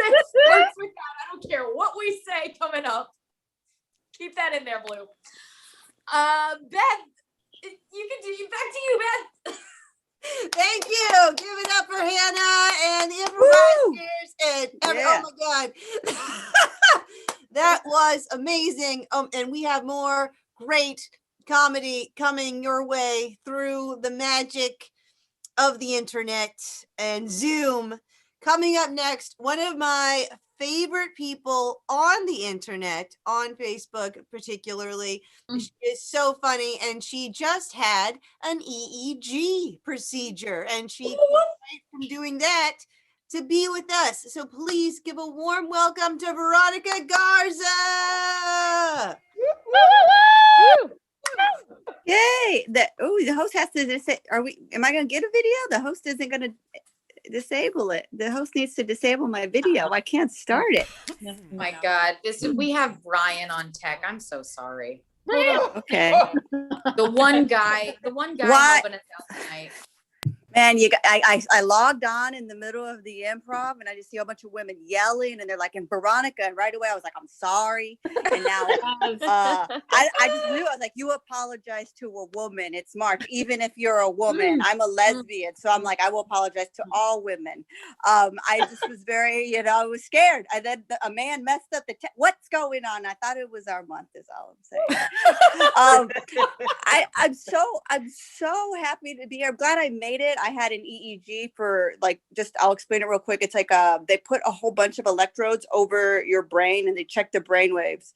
And it's weird because they just they do a whole bunch of strobe lights and then you leave and there's this weird sticky stuff in your hair. So it's like I went to a rave. I just don't remember the good parts. That's where I am in this. That's what my copay does. I have epilepsy. That's a fun thing to have sometimes.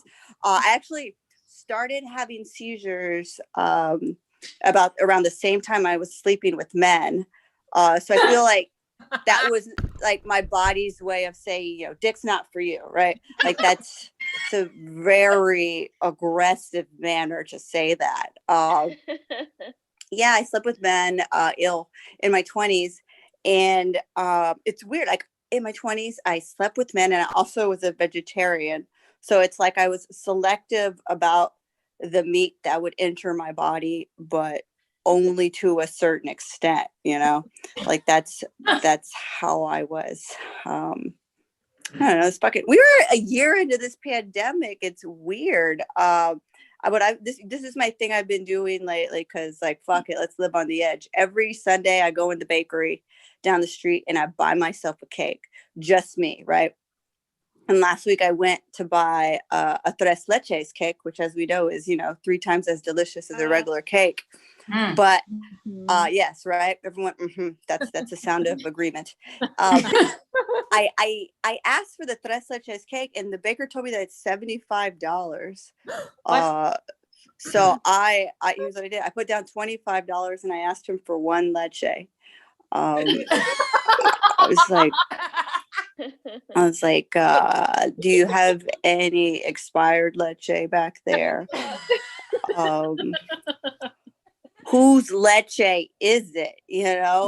For $75, this Mexican cake better, the milk better come straight from Salma Hayek's breasts is all I'm saying. That's an expensive cake. What the fuck?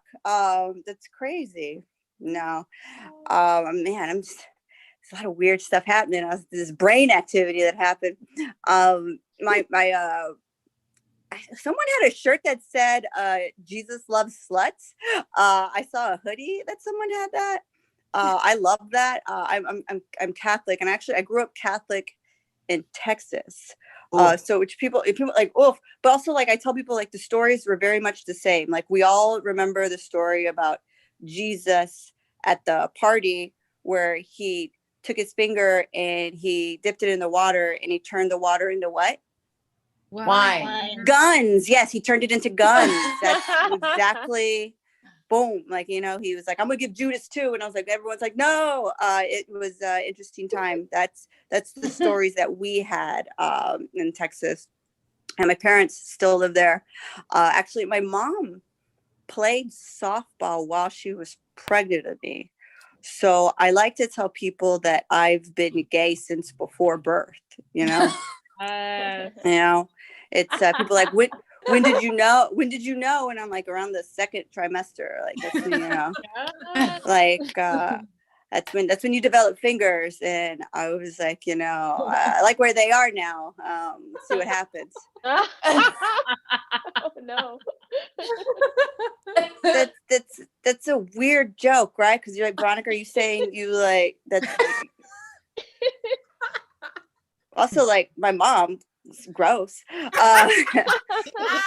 That's weird. That's a weird joke. I don't know why I tell it. I apologize, but also it's funny. It's weird. It's kind of incestual, but you know, my mom's the one who had.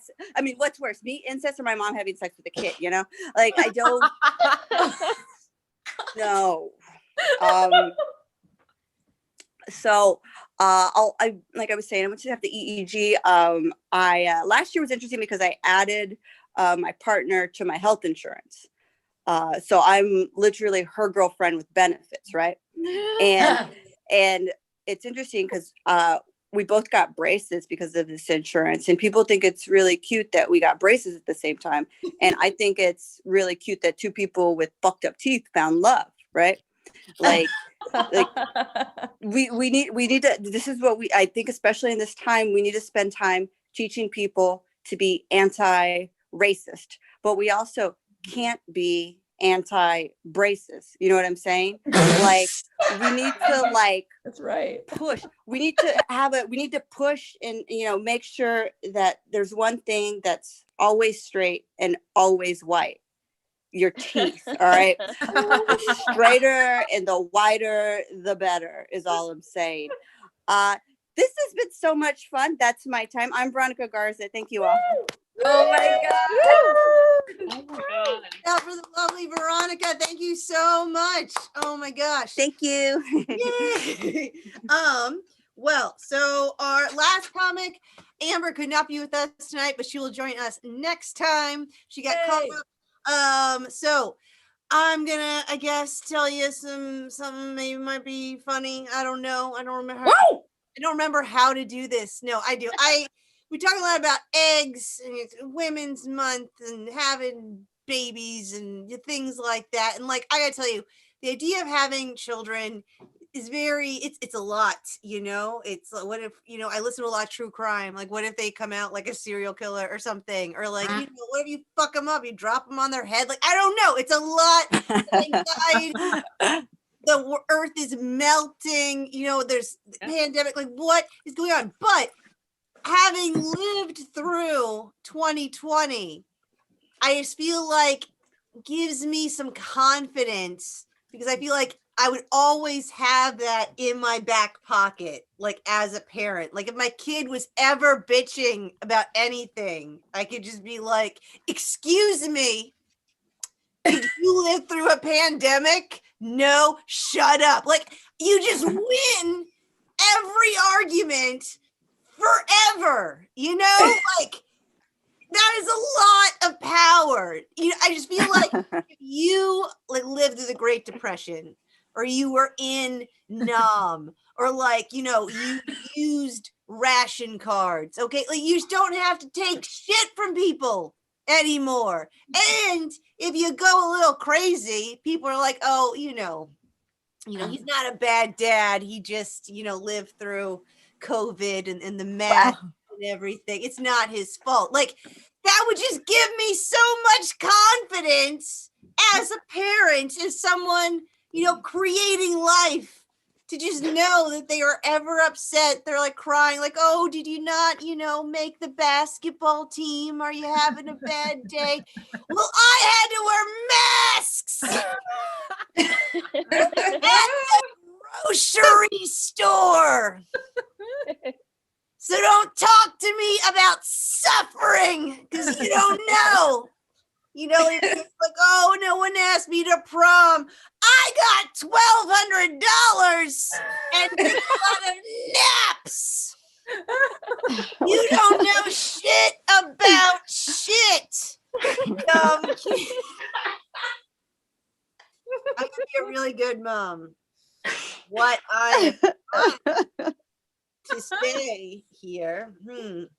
I remember that joke being longer. Okay, so something.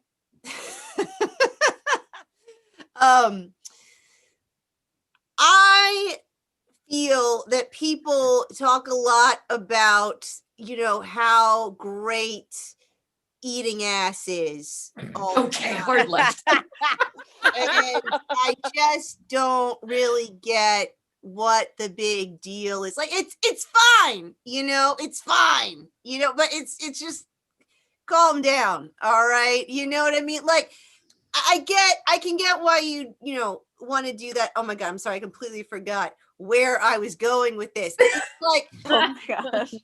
Yes, I just got distracted. You're eating ass, and the point is, I have said a lot of not so nice things about the act, but I wanted to be a good partner, and do that. So I did it, and I told my friends, because what else is going on? Like, I was just like, yeah. So I ate ass today, and they were all like, Beth, that is disgusting. Okay. There is a pandemic. Like, what? I thought you were all doing this all the time. I've been lied to by comedians, by memes, by the media. I just thought everyone is just eating ass all the time. I was pissed off. I told this joke in the wrong order, but it doesn't matter. Improvisers can fix it. All right, so let's give it up for the improv people. Wait, Beth. Wait. I think there's a thing that I thought was very unique to improv, which is like the split second deciding what you're going to talk about. But Beth, I feel like you were not planning on telling that joke, and then that's what you latched onto. And like we all kind of experienced that decision with you, because you were like, eating ass. I guess we're going with this one. Yep. Thank you, Beth. Let's finish it out with some more improv. I can't. Thank you, Blue. Got your egg? Ready. Hey, Beth. Hey, what's up? I know you took it personal when I wouldn't smoke with you in the cipher, but you told everyone you ate ass right beforehand. I want you to understand you make life choices when you admit that you eat ass. Like, I'm just not going to do certain things with you. I'm in a long-term sexual relationship with somebody. And like, yeah, that's part of it. Like after a while, you end up eating ass. Like that's just yeah. Oh, I'm not sex shaming you. I'm all for whatever you're, but I'm not gonna drink after you. So stop offering me your drink. I brushed my teeth. Come on. Tag out Blue. Oh my gosh. Miss Beth Smith, your resume is impressive. You went to Harvard. Oh, I'm sorry. I'm having trouble hearing you, ma'am.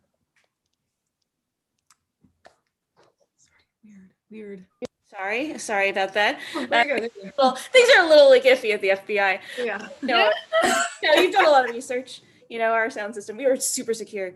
And, we did a really thorough background check before, but I just have one question for you. Sure. Yeah. It says that on March 13th, 2021, that you apparently ate ass.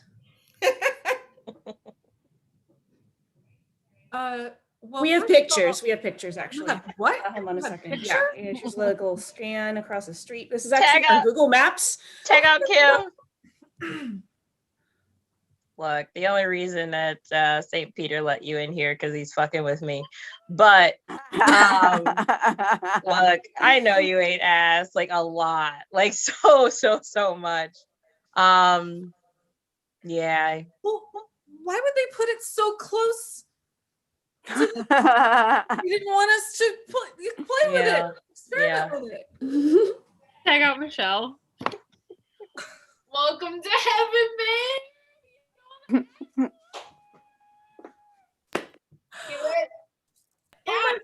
It's so good to see you. By the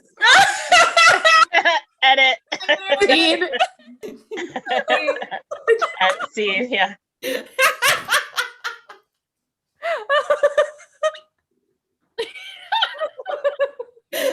Yeah, I've pretty much been straight since before I was born. My parents had me listen to a lot of Jimmy Buffett in the womb.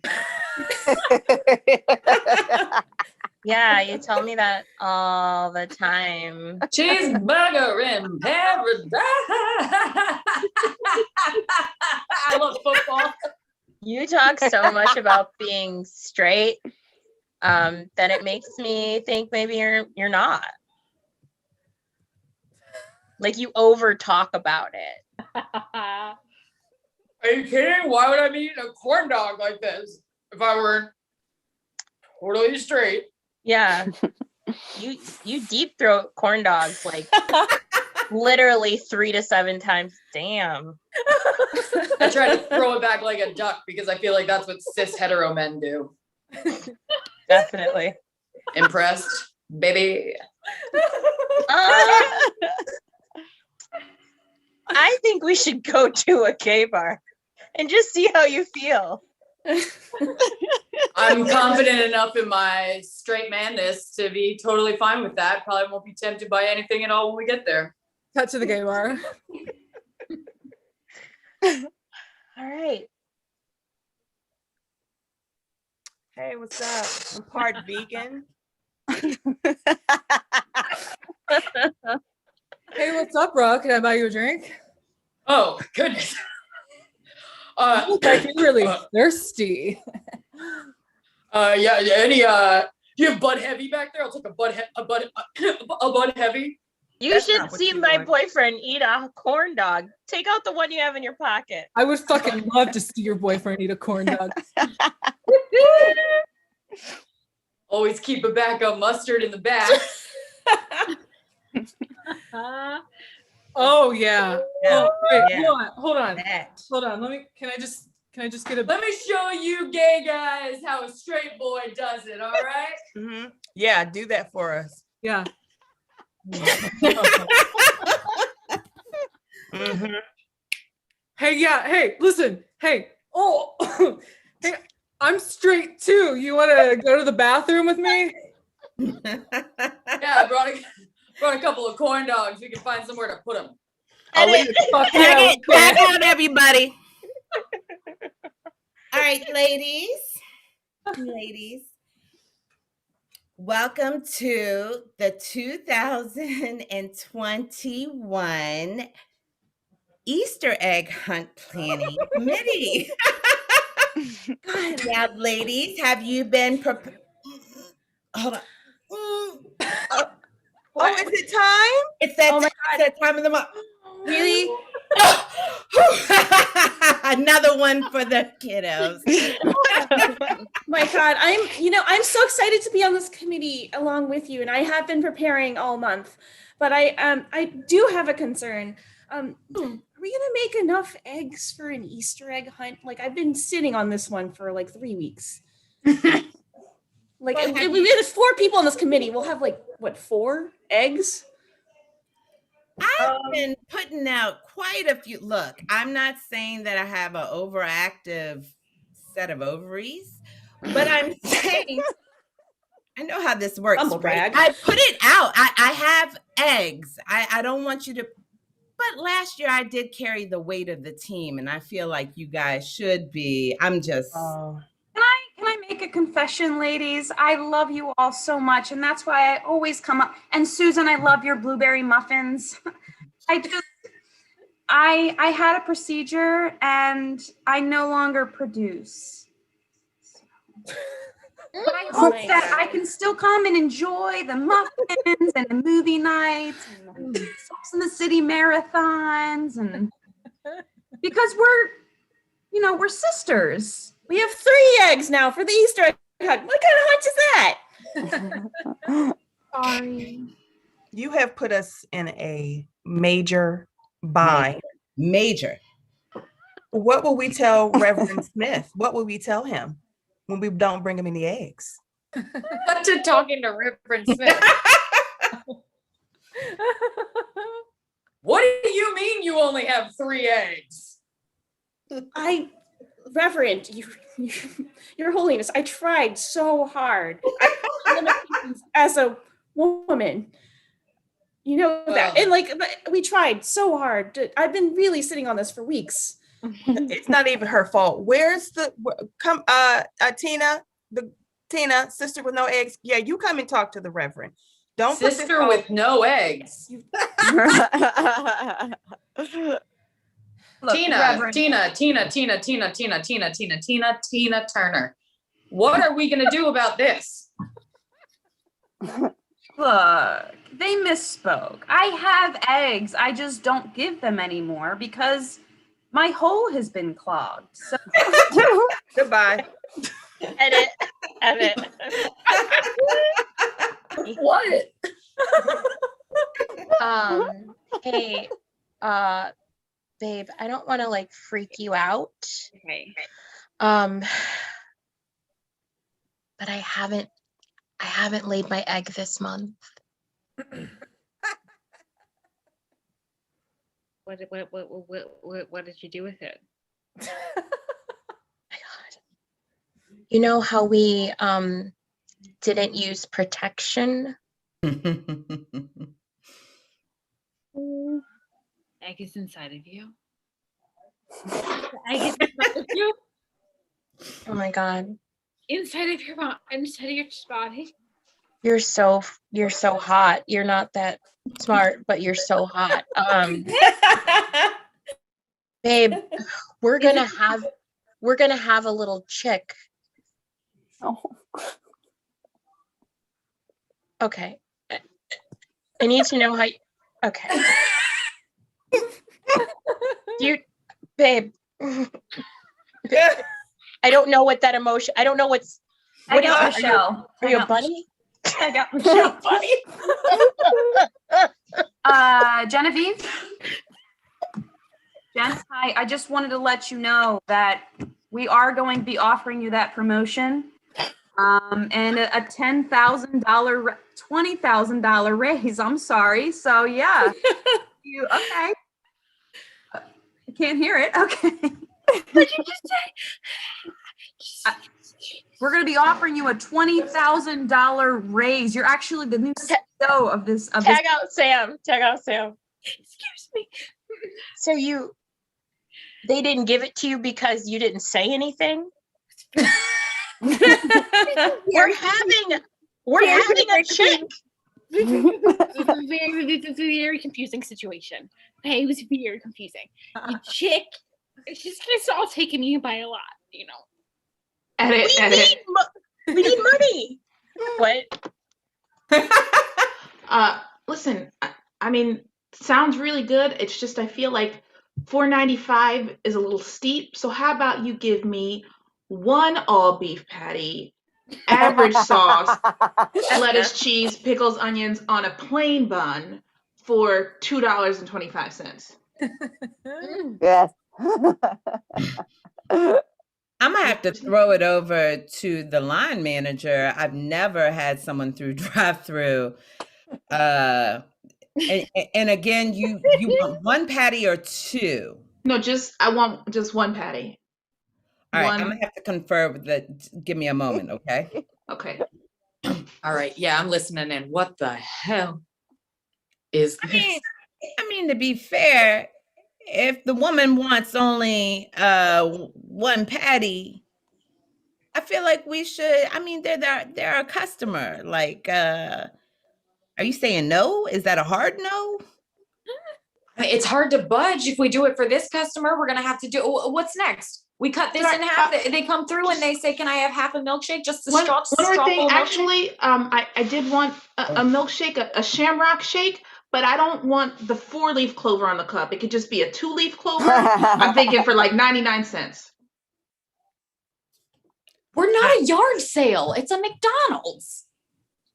I didn't turn the thing off so the customer can hear you now. Hey, man, I would also like a medium fry, but I would really like for you to make sure that the potatoes are non-binary. That is very important. Tag out Hannah and Blue. Babe, you know that's why they spit in your food, right? Scene.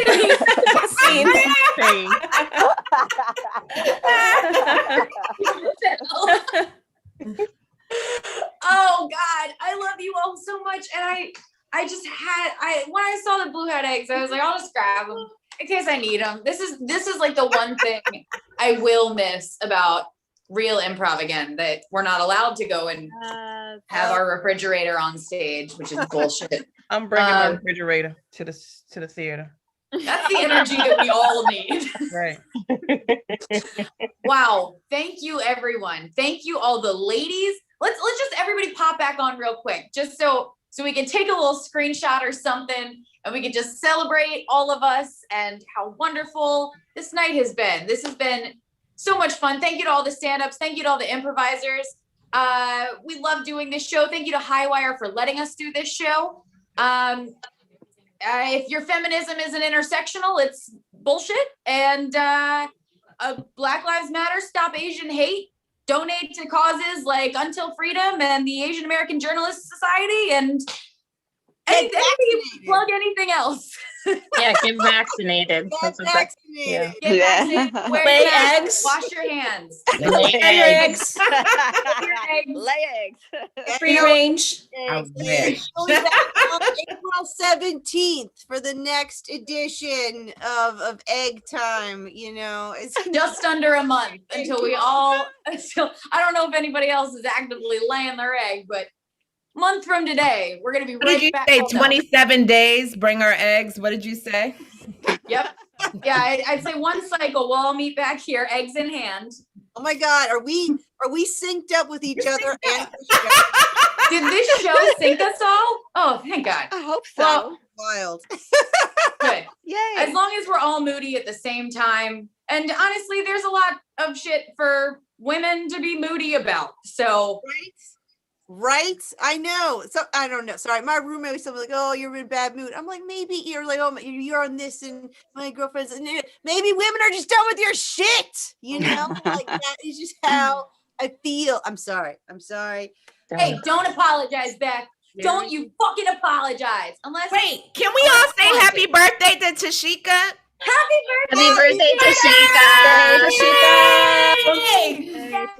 Tashika! This show was truly just a love letter to Tashika and women everywhere. Thank you to all of these women. Thank you to Millie on text. Sorry, Brian, for blaming you for a little whoopsie, but you know what? It's Women's Month, and Brian's going to take the blame. It's still Brian's fault. Mwah, mwah, Right. mwah, mwah, mwah, mwah. Love you guys. Thank you. We'll see you next month. Thank you. Bye. Bye. Lean a little bit closer, see roses really smell like boo boo boo. Yeah, roses really smell like boo boo boo. Yeah, I know you like to bang, yo. Don't stain, but lean a little bit closer, see roses really smell like boo boo boo. Yeah, roses really smell like boo boo boo. Well, she kinda hot his body, but her attitude is potty. When I met her at a party, she was hardly acting naughty. I said, "Shawty, would you call me?" She said,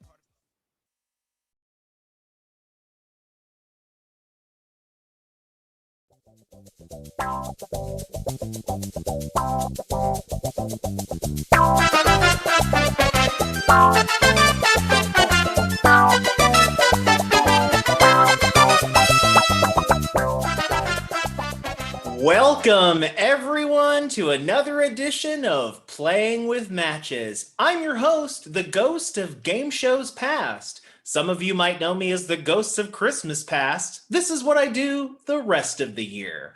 That's right, when I'm not haunting misers and making them terrified into a lifetime of charity by showing them terrifying images of their misspent lives, I'm hosting a game show. Why? Because I love game shows, but also this is a part of the eternal recompense that I am forced to suffer for my lifetime of sin. How does the game show work? I'll explain it. We'll have a panel of celebrities culled from all across space and time, and we'll ask them fill-in-the-blank questions. And then 2 contestants will try to match as many of those answers as they can. You'll get 1 point per correct match, and after 3 rounds, whoever has the most points will move on to a fantastic bonus prize with a chance to win a fabulous prize. What is that prize? I can't tell you. It's a ghost secret. So first, let's bring out our panel of celebrities. Our first celebrity, if anyone else were to deserve the name Ghosts of Game Shows Past, truly it is he. Please welcome from the Match Game, which we are not in any way affiliated with. This is a completely original idea. All the way from beyond the grave, please welcome Charles Nelson Riley to the show. Hello. Oh, Charles Nelson Riley. The last time I saw you, we were on the set of Love Boat doing cocaine and making fun of Dorothy Hamill's haircut. I have no recollection of that. That doesn't surprise me. You look fantastic. I know you haven't been at it for only about 15 years. How do you like being dead? Being dead sucks, but the drugs are great here in hell. Absolutely. Thank you for joining us. Oh, and our next person to join our panel of celebrities, he's from a famous family of country music singers who all have the same name. Please welcome Hank Williams IV. How you doing, brother? Oh, wow. That is not at all what I expected you to look like. Well, it runs in the family, if you don't know. Oh, I didn't know that. Oh, that's fantastic. Are you a musician as well? You can say I'm a musician, but I just like to just be in the South. That's what I like to do. Fantastic. I love it. All right. Our next person on joining our celebrity panel, she has recently returned to her former career as a DJ shock jock radio host after a brief stint at being a supervillain. She loves terrestrial radio, hates the Justice League. Please welcome Livewire. Hey. All right. Hi. Oh, hey. How's it going? Oh, pretty good. Like you said, I'm getting back to my shock jock roots. How are you doing? You guys remember me? Yeah, I'm Superman. Yeah, that's right. Did you watch that Snyder Cut? What'd you think? It was like, when's Livewire gonna get her day is how I felt, really. Because like you could have slipped me in 4 hours and you couldn't have slipped a Livewire in. I just, Yikes. Touchy subject. I understand. I totally get it. Hey, how there's been a million Christmas carols. You ever seen me playing myself? No, it's always like a puppet or something. Yeah. So yeah, I get it. I understand. Thank you for joining us. The next person to join our panel, he has a very interesting job. You know, the kind of job where sometimes you get frustrated and show up and shoot everybody. Please welcome the very snarky mailman, Rainer Heat. Hey, everybody. Hey, how's it going? Real big whoop. I'm here. Nobody cares, right? Nobody cares. No, we take your job very seriously. Thank you for your service. What you do I get is it. so important. I can just hear the sarcasm dripping off your voice. I know that. I know how this goes. Nobody cares about the mail. Full sincerity. Thank you so much for what you do for us. Oh, sure, whatever. Oh, okay. Well, thanks for being here just the same. Next, we have all the way from somewhere in Europe. He's very famous, and his music all sounds like a car commercial. Please welcome world-renowned DJ Klaus Klopstog. Yes, it's Klaus Kiepelstog. Kiepelstog. There's too many umlauts. I'm sorry. It's very confusing. Yes. You must be confused every time you go into how you say IKEA. Absolutely, I am. That's right. Do you have any songs that we might know? Yes. Many famous around the world songs, such as "Stomp Your Foot" and "Stomp Your Foot Part 2." Oh, wow. Fantastic. Thank you so much for taking away of your busy schedule of waking up at 5 o'clock to be on the show. I really appreciate it. Coming up next, he also has a very interesting job. Maybe not as important as being a mailman, but very important if you like things like maple syrup and flannel. Please welcome lumberjack Kip Bunyan. Hello. Oh, hey. Good to be here. Oh, wow, Kip. I don't think I've ever met a lumberjack. How'd you get into that line of work? Oh, well, it's kind of a family profession, but yeah, my great great great grandfather was. You may have known of him. His name is Paul Bunyan.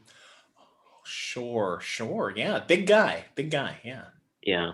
So I'm trying to live up to his, his legacy. He's got big shoes to fill.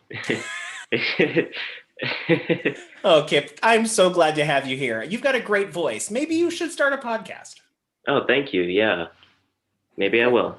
Oh, fantastic. The next person, he also has an interesting job. He's a conspiracy theorist guy, but not one of those creepy QAnon ones. One of the fun ones with aliens. Please welcome Art Cloaker. Hey, it's a pleasure to be here today. Being out in public as much as I try not to do, but I try to make sure to do for my crowd. Oh, sure, absolutely. How do you feel about that 5G stuff? Okay, so 5G is definitely irradiating all of our brains right now, but unfortunately, we've got enough tinfoil through our brains through the packaging of all of our children's meals that we're going to reflect all of it just enough to block the best parts. I'm going to say yes, because I can't actually prove that that's not true. Thank you for being here with us today, Art. Now, the next person has possibly one of the most important jobs.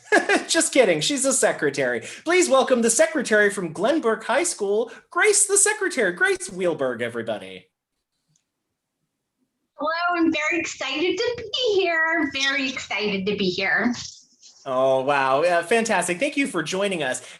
Now, I hear that at your high school, the sportos, motorheads, geeks, sluts, bloods, wastoids, dweebies, and dickheads all think you're a real righteous secretary. It's true. It's true. Like you can see right here, this is Ed. I'm pointing the wrong way. This is Ed. He's my boss, Ed Rooney. And we have a very sick student. His name is Ferris. I've made a flat, I don't know if you can see this. This is Flat Ferris.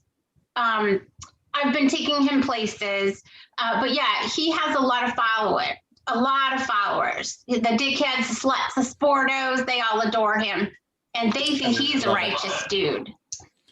Well, thank you so much for joining us, Grace. I really appreciate it. And our final person to enter our celebrity panel here, he's also visiting us from the other side of the veil. Please welcome the host of the Chris Farley Show, Chris Farley. Hey guys, I'm Chris Farley, host of the Chris Farley Show, and oh man, I always mess up doing this part. I'm just excited to be here on this award-winning game show. I'm excited. Great, it's great to have you here. You seem very excited and nervous. Yeah. Do you remember that time where you hosted this show last month and you asked the questions and then people answered the questions and then that was the game? Do you remember that? Yes. That was awesome. That was awesome. Thanks for being here, Chris. All right, and now we're going to bring out our two willing and let's hope able contestants. The first is visiting us all the way from Baltimore, where he lives, but in the nice part, the part only the gays can afford. Please welcome the very funny Jake Lazier. Hello, everybody. Happy to represent my higher than average income zip code. While it is still Baltimore, that means it's lower than average the most. So please tip me at my Venmo in the link. That's right. Jake, tell us a little bit about yourself. What do you do for a living? Yeah, so I'm a cartographer because people still do that for some reason. So I make maps for places, people, and or things. So you work with GPS? Sure. It's close enough. Fantastic. Thank you for being in my phone. I appreciate you. And our final contestant, he was born and raised in Georgia, and it still affects him to this day, mentally. Please welcome the very funny Dave McDaniel. Hey, how are you? Hey, good. Dave, tell us a little bit about yourself. What do you do for a living? So last March, last year, I invested all of my money into escape room businesses around the country. And it got kind of slow. So just really wanting to win. Yeah. Yep. Yikes. Well, Well, thanks for being here just the same. We really appreciate you. All right, everybody knows how the game works. We're going to give the first fill-in-the-blank question to all of our celebrities to write down, and then we'll ask our contestants what they think is the best answer. For every match they make, they will get 1 point, and whoever has the most points after 3 rounds will move on to the bonus round. All right. Now, let's see here. Jake, since you are first on the show of the two, you'll get to pick first. Would you like clue A or clue B for round 1? Ooh, what can I say? I think we're going to have to go with B. Oh, good choice. All right, listen up, celebrities. Movie theaters are reopening all across the country. But to keep up with new COVID guidelines, with every tub of popcorn instead of butter, you get blank. Write down your best answer. Movie theaters are reopening all across the country, but to keep up with new COVID guidelines, now every tub of popcorn instead of butter comes with blank. Write down your best answer, but don't show them yet. Then we'll ask Jake what he thinks those tubs of popcorn are coming with. I love that butter. It's not real butter, but it tastes good. All right, looks like everybody's writing down some answers. All right, very good. I miss going to the movies, especially the adult one, where I meet all of my friends. All right. Okay, Jake, movie theaters are reopening all across the countries, but to keep up with new COVID guidelines, now with every tub of popcorn instead of butter, they come with a stimulus check. A stimulus check. Great answer. Let's see how many matches you got.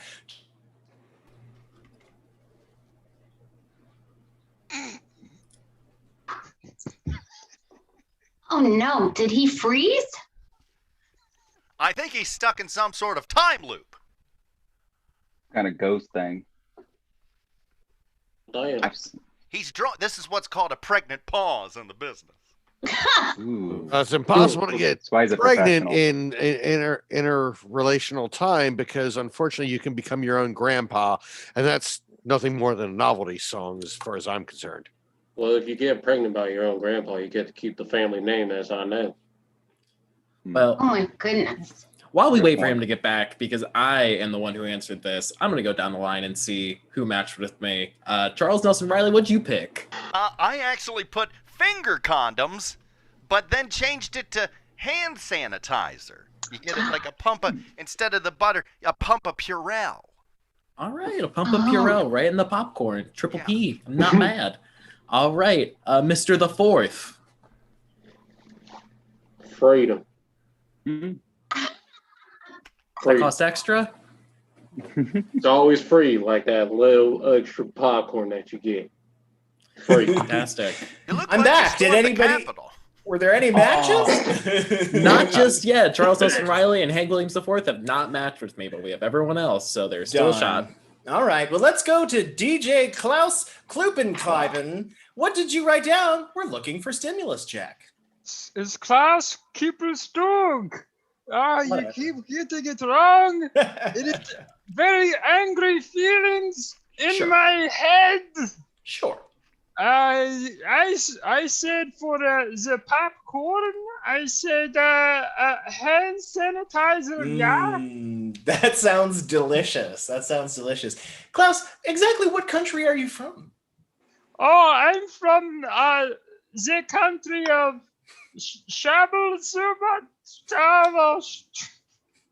Of course, yes. I have a jacket from there. Yeah, beautiful. All right, let's talk to Kip Bunyan. He's Paul's ancestor. Let's see if he wrote down stimulus check. Kip, tell us in your soothing voice, what'd you write down? Well, my first instinct is usually bad, so I crossed that out, but that was maple syrup. Oh, delicious. So my answer I'm going with is hydroxychloroquine queen. Hydroxychloroquine, the former president's favorite popcorn topping. No, unfortunately, a good answer, but not a match. All right, Livewire. Oh, what do you think they put on popcorn now to help with the whole COVID thing? You have superpowers. Does that help you from getting COVID? Yeah, that's pretty much. I've been like so bored this whole time because, I mean, like I don't want anybody dirty near me. So I did zap a few people just out of like an abundance of caution. But no, Sure. I'm fine. I'm made of electricity. Exactly. So what'd you write down? We're looking for stimulus check. Yeah, I wrote down hand zappa, but then Mm. I crossed it out and said sanitizer because but it's the same function. Electricity, very clean. Very clean. Absolutely. You ever seen a dirty bolt of lightning? Never. Well, that was a good answer, but unfortunately not a match. All right, Grace Wheelberg, if you can pull yourself away from doing the same work that any computer can do, please tell us, did you write down stimulus check? Well, no, I did not write down stimulus check. I did not. I was thinking about Ferris's sister Jeannie, who, you know, she's such a little asshole. And if I could, I would use hand sanitizer to wash her right out. That's right. Don't use too much. You might do something weird to her nose. Oh wait, Oh my time goodness. took I know. care of that. She did that to herself. Yeah. I know. Changed her whole face. It's really I weird. know. Yeah, it's really strange. All right, great answer, but unfortunately not a match. All right, Art Cloaker, I have a conspiracy theory that nobody's gonna match this round. Prove me wrong. We're looking for stimulus check. Well, I was thinking first about it's not coming up there. This is all right. Well, the government doesn't want you to, Big brother. but Big brother. right here, I've got popcorn. Now, popcorn gets a regular government subsidy from the dairy farmers, all of whom coagulate in Iowa, but it's to push popcorn as a double feature. Why won't it? All right, I'm going to have to get a different. Oh, there we go. There we go. But the true enemy is high fructose corn syrup because it's popcorn on top of your popcorn. Absolutely. Wow. Unfortunately, high fructose corn syrup, while it's in just about everything, we haven't tracked it back to the stimulus check. I'm sorry. Wow. Just like Charles Nelson Riley near any man, you just blew my mind. Okay, wow, that was I was also fantastic. going to say earlier, I did a dirty lightning bolt with Betty White back in 1975 on the set of Match Game. That's right. I've got the Polaroids or the picture negatives to prove it. All right, Rainer Heat, if you can stop looking at me long enough that you want to kill me, could you please tell us, did you write down stimulus check? That's a tall order. I'll tell you what happened. As you can see, at first I had hand sanitizer written down, which made a lot of sense, but I crossed that out. And then I've been going through a lot lately, so I had written down a tiny piece of my remaining dignity. And then I thought that was depressing, and I crossed that out. And so I put garlic salt. I mean, fuck it, whoop-de-doo. That actually sounds delicious, and I'm going to try that. And once again, thank you so much. You are so important to this country. Oh, I can tell everybody really likes the mail. Everybody really cares about the mail. They get the mail, and they just click their fucking heels. Thank you. It's all trash. It's trash. It's trash. I deliver trash to your home. Rainer, you look just like Dirty Harry just then. I just wanted to say that. Yeah, it's very impressive. Yeah. Well, Grace. Yeah. I have to say that's the nicest thing anyone's ever said to my face. Very, really. Oof. All right, let's move on to the next person. Chris Farley, did you write down stimulus check? That's the match we're looking for this round. What'd you write down, pal? So the question was about movie theaters. Yeah. And like, does everybody remember when we used to like go to movie theaters? Like, do you guys remember that? Yeah, that was great. I remember. That was awesome. But I was getting a little nostalgic, and I went with a steady diet of government cheese. But God, I'm an idiot. I'm so bad at.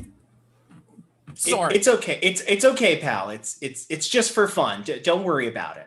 Okay, good job. Unfortunately, Jake, no matches this round, and try harder to match Chris next time. He's taking it real personal. All right, Dave, it's your turn to make a match. If you get 1 point, you'll be in the lead after this round. Are you ready? Uh-huh. All right, great. Okay, listen up, contestants and celebrities. Kim Kardashian is divorced and back on the dating apps. Her Tinder profile says, Kim K, age 40. I love food, fun, and blank. Write down your best answer. Kim Kardashian, she's divorced and back on those dating apps. Her Tinder profile says, Kim K, age 40. I love food, fun, and blank. She got divorced from Kanye West, so she can't do much worse. Let's be honest. And she's 40, so sucks to be you, anybody who doesn't look like Kim K already and you're not quite 40. It's all downhill for you, my friend. She's got a bunch of sisters and some half-sisters and a half-grandmother. It's very confusing. All right, it looks like everybody's written their answers. Dave, Kim Kardashian is divorced and back on the dating apps. Her Tinder profile says, Kim K, age 40. I love food, fun, and... You want me to say my answer right now? Yes, Dave, say your answer. Family. Family. Oh, that's sweet. She does love her family because she monetized it. Great job. Yeah. Very good answer. That sounds like a profile everyone would love to click on once they see what she looks like. All right, Charles, Nelson, Riley, we are looking for family, except you or I certainly are not looking for family. No. No, Confirmed bachelor. High five. Oh, that's what we used to call it. All right, I did not write family. I thought it would be food, fun, and breaking the souls of men. That's true. Yes, she has ruined many men in many ways. Very good. Yes. Yes. Great answer, Charles, but not a match. Hey, did you ever hear from Gene Simmons? Didn't he still owe you $20 because you said that you could make his tongue taste bad? Well, I proved him wrong. Turns That's out right. Quite delicious. Yeah, that's right. You know why? Because he tossed a fruit salad. Oh, Charles, I missed you. I missed you. All right, Hank Williams IV. What we're looking for is family, something you know a little bit about. So you have three lines of Hank Williams before you. Doesn't that get confusing? Well, I'll tell you what, it don't get no confusing then other than that. I mean, we got Hank Williams, then we got Harleen Williams, which is all the family sisters on there. So all the sisters have the same name? Yes. We're looking for family, Hank. Did you write down family? No, I put the South. Yes, fun, family, fun. It's all the same, really, if you're from the South. It's all the same, but unfortunately not a match, and definitely not something that Kim is interested in. She is a social elite, and she hates everything about that, I'm sure. But thank you. But I hope they keep buying her makeup. I'm sure she likes that. All right, DJ Klurpsterb, we're looking for family. What'd you write down, my friend? Well, I will correct you in my answer. Kim K enjoys food, fun, and dancing to Klaus Kippenstug's 2011 hit "My Booty Has One Friend." Wow, that's Love a fantastic. that song. Where would I have heard that song? Is it on any of the streaming apps? It was exclusively licensed to American Eagle International. Ooh, fancy. Watch out. Here You come find it those on royalty checks. Yeah, on SoundCloud with 2 umlauts. That's right. Unfortunately, not a match, but a great answer. All right, Kip Bunyan, something you know a little bit about family. Is it hard living in the giant footsteps of your enormous fabled ancestor? Yeah, I can relate to Hank Williams, the IV. Yeah, I have a lot of Paulinas and a lot of Pauls in my family. Yeah, how'd you get Kip? Is that a family name too? My name is originally Paul, and I just kind of wanted to break out and find my own identity. I like that, Kip. I like that for you. Now we're looking for a match. The answer that Dave gave was family. What'd you write down? So what were the leading ones? What was the phrase? Family. Fun, food, fun, and drinking. Drinking, yes. Yeah, something we all like when we're having food and fun. I agree. Drinking is the correct answer, but unfortunately, not a match. Also, I don't know if Kim drinks. She strikes me as one of those I've never drank people, which somehow much worse. Somehow much worse. All right, Livewire. Have you ever met Kim Kardashian? You run in some pretty upper echelon circles, I imagine. I mean, I've been in the same room with her, but like she's kind of a square, you know? Like, wow. So not really my scene with her. So actually, like at first I was like, oh, like what would I write? And I wrote fucking shit up, but then I crossed it out and then I wrote family. Nice, great job. That is 1 point for Dave. Dave, you've got 1 point. You are officially in the lead thanks to this supervillain. Good job, good job. You're welcome. Grace Wheelberg, Secretary Extraordinaire. We're looking for family. Do you yourself have a family? Well, sort of. I have a couple of cats. That checks out. And I never, I never had kids. All the kids in the school are my kids. They're my kids. Sure. That's rough. That's rough, Grace. Yeah. But Kim Kardashian, I think she's she freed herself from the prison of having to be married to Kanye. And so she gets made fun of a lot, and she's doing something amazing, and she is freeing innocent people from prison. That's true. She does want to be a lawyer. That's true. That is her actual goal, is to become a lawyer, which just goes to show you anyone can do it. Sorry, Grace, a great answer, but unfortunately not a match. All right, Rainer Heat, we're looking for family. I'm afraid to ask you if you got it right, and I just kind of want to award a point in your honor because I feel like you deserve it for the service you've provided to all of us. I can tell you really mean that. I can really, really tell that you mean that. And it means, can I tell you that it means so much to me? What the fuck do you think? So here's my answer. I thought first, her butt. Why was nobody saying her butt? But then I thought, okay, wait, that's not cool, man. Come on. This is 2021.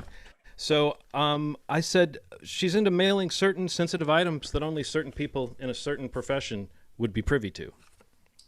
Right. Thank you. You didn't hurt my feelings at all. So thank you for that great answer, Rainer. Your feelings are of my the tip-top priority to me right now. All right, next, our conspiracy theorist, Art Cloaker. Art, we're looking for family. I'm sure you have some conspiracy theories about the Kardashian family. Can we hear one? Well, yeah. Well, the Kardashian family falls under the standard prototype of the family concept itself, in that family is basically just blood operating systems being passed down from machine to machine through direct, initiation, whereas we all update our own operating systems over our parents, and the Kardashians are superseding their parents just like we all can, because no matter your operating system, you do not have to be backwards compatible. I want you all to chew on that for a little while, because it's better than chewing on high fructose corn syrup. Again, they are poisoning all of our meals. They're making us fat because the fat is what receives the secondary signals. Now, the secondary signals is how it plays into this question, because, and I'm sorry, I have photosensitive paper. Oh, yeah, understand. Yes. But if we can get that up there. Okay. So Kanye is a media star, much like Josie and her Pussycats. We have as controlled by Disney, as controlled by the United States, through all of the airwaves. McDonald's and Coke put it into all of our food through the high fructose corn syrup. And all of it comes into subliminal messaging. And I believe that Kim is a part of it. I believe that now too, more than anything I've ever heard. So thank you for waking me up, Art. Thank you. That's why I have my show in the time slot it's in, is to wake people up. My Your God. spaceship looks like a hat. By design.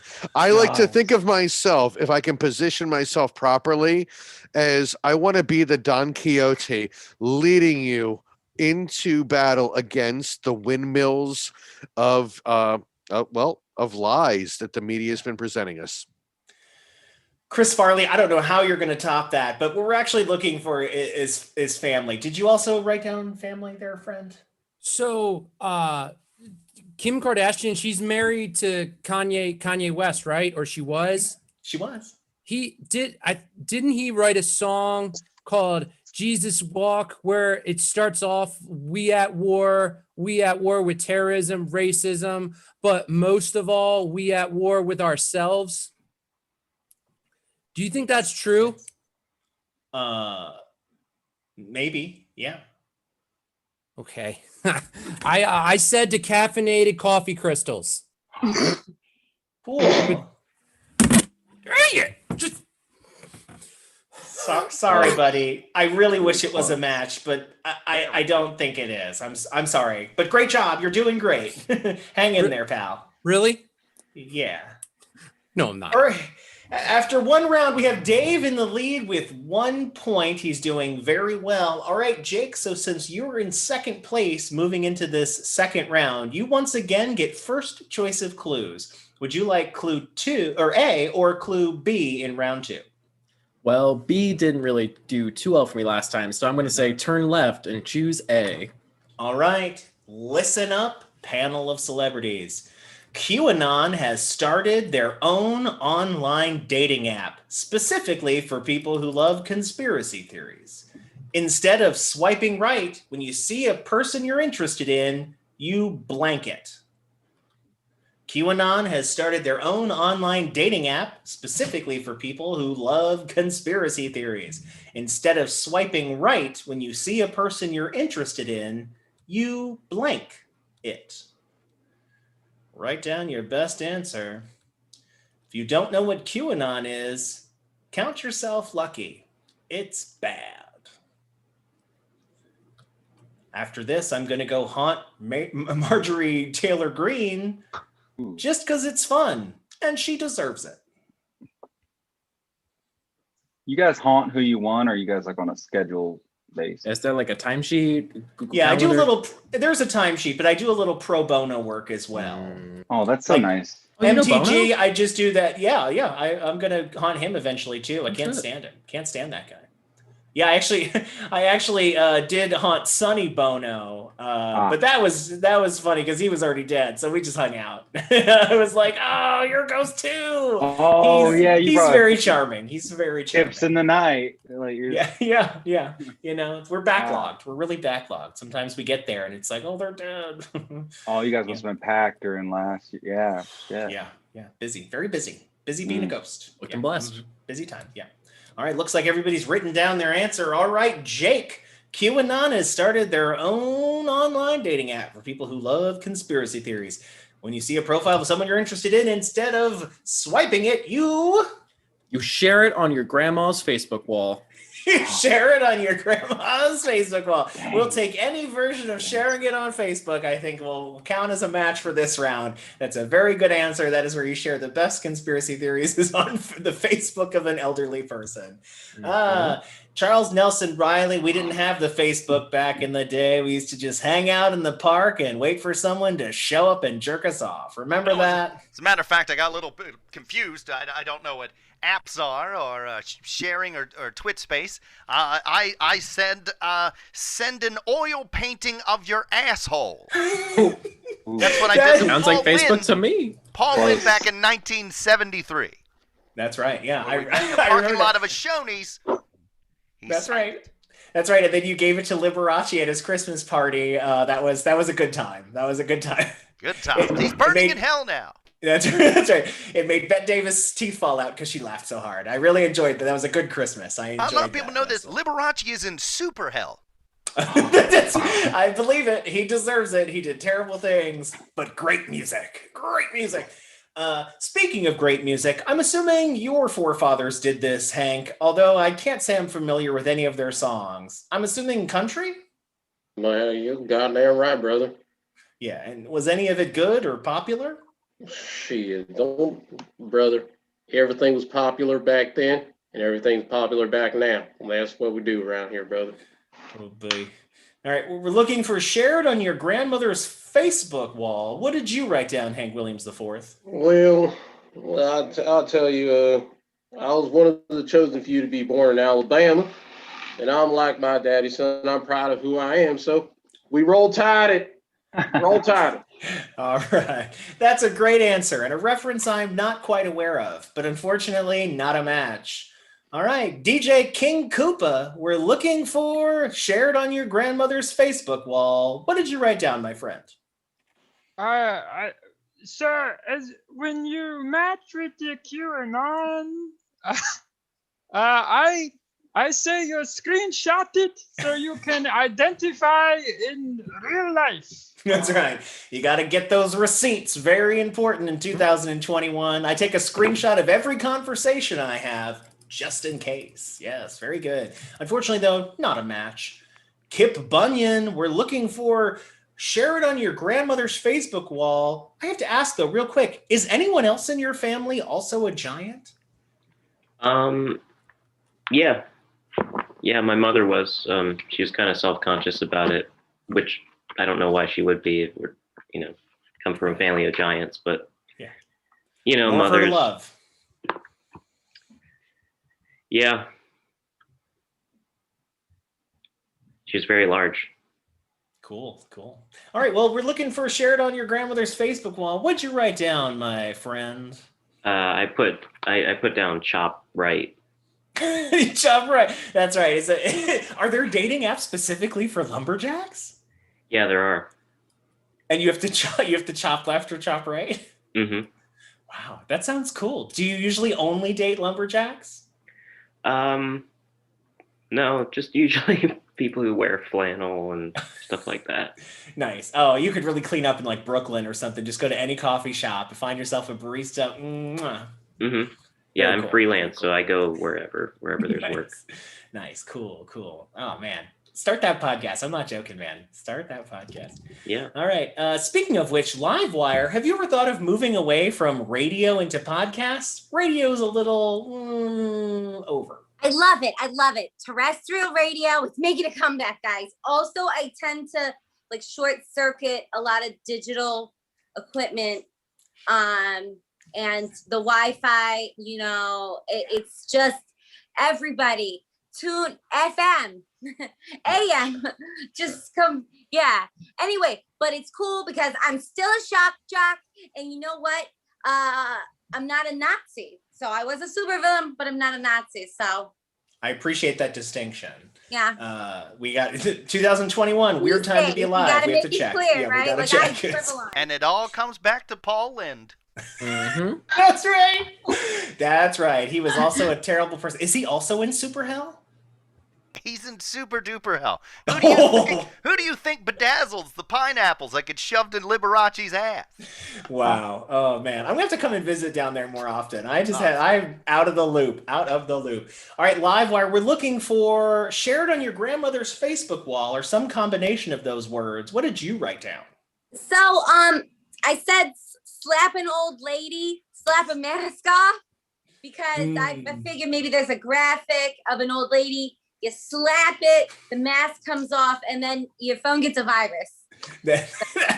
I think that is a correct thing. That is a real thing that happens, actually. I read an article about that, but unfortunately it's not a match today. Thank you, Livewire. All right, Grace Wheelberg. Oh, wow. Did somebody in the community put up that giant water tower to save this poor sick kid from your school? Yes, it just happened in the last couple of minutes. And so I had to change my background because I support Ferris so much. That's amazing. He's a great kid. His sister, on the other hand, she's such a little asshole. I hate her. So yeah, I understand. Yeah. Well, what did you write down, my friend, as an answer? We're looking for shared on your grandmother's Facebook wall. Did you get a match? Well, no, these QAnon people, I don't understand them very much.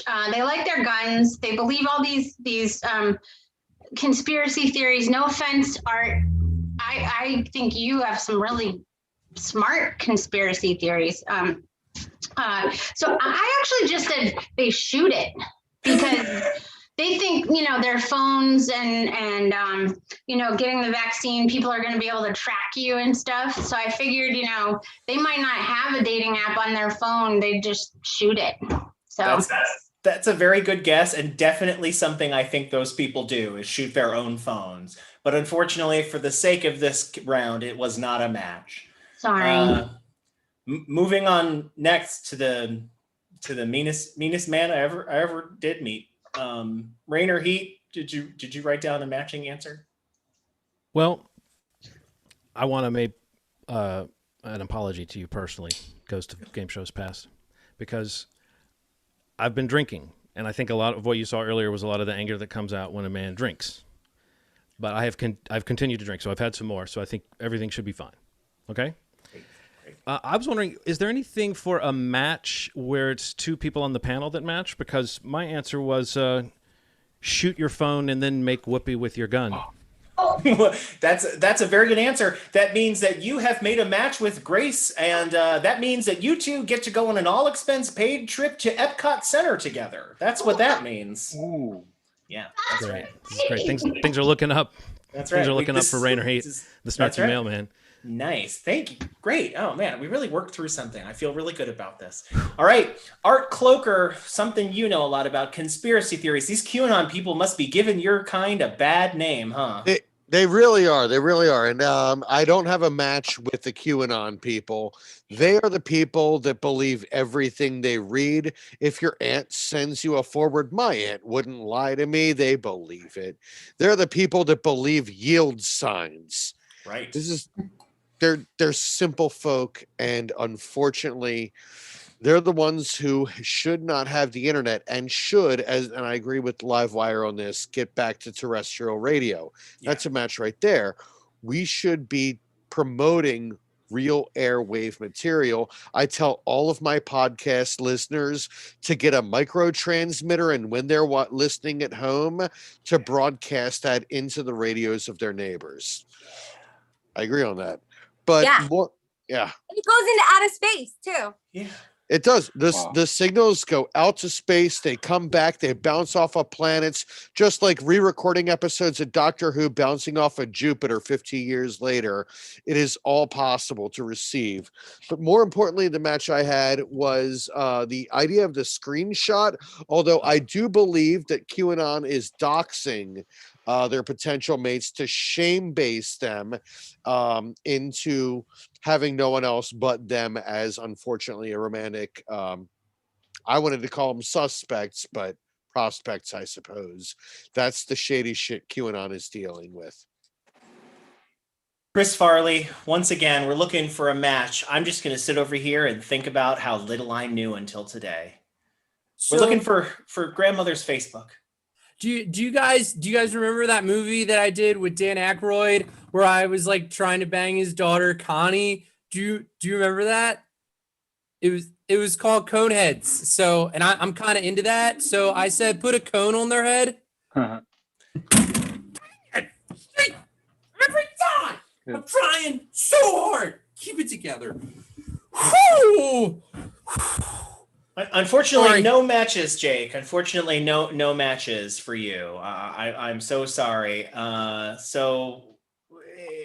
Moving into this last round here, unfortunately, there's not much of a chance for you to win, my friend. So I'm afraid it's really just lip service at this point. So I'll take it. I'll take lip service. All right. So Dave, you'll be moving into the bonus round if he cannot beat you with 2 points with this final question. Okay, so Dave, just sit tight. You'll be I'm so nervous. just sit tight. So Jake, this is your last chance. All right. Okay, all right, Jake. All right, here we go. One last question for Jake to possibly win. The Snyder Cut of the Justice League is giving Hollywood a lot of ideas of other bad movies that should be remade. Just today, I heard we're getting a 4-hour version of blank. The Snyder Cut is giving the Snyder Cut of Justice League is giving Hollywood a lot of ideas about other bad movies that should be recut. Just today, I heard we're getting a 4-hour version of blank. and we're running a little low on time, so we're going to move quickly through this last round here and see if Jake can get 2 points. And if not, Dave is our winner, and we'll move to the bonus round. All right. Looks like everybody's got an answer. All right, Jake, your last chance. Getting a 4-hour cut of what? Batman versus Superman. Batman v Superman, because versus is too long to say. All right, Charles Nelson Riley, we're looking for Batman v Superman. Didn't exactly go in that direction with Batman versus Superman, but another versus film. I said a 4-hour cut of the Kim K sex tape. It's very true, yes. A lot Yes. of chafing. A lot of chafing, yes. But speaking of Batman v Superman, remember that time we had that weird group situation with Christopher Reeves and Adam West? That was a fun Wednesday. And we all yelled out, Martha! That was a fun Wednesday. All right, Hank Williams, we're looking for Batman v Superman. What'd you write down, friend? Damn, brother, I told you it was Dukes of Hazzard.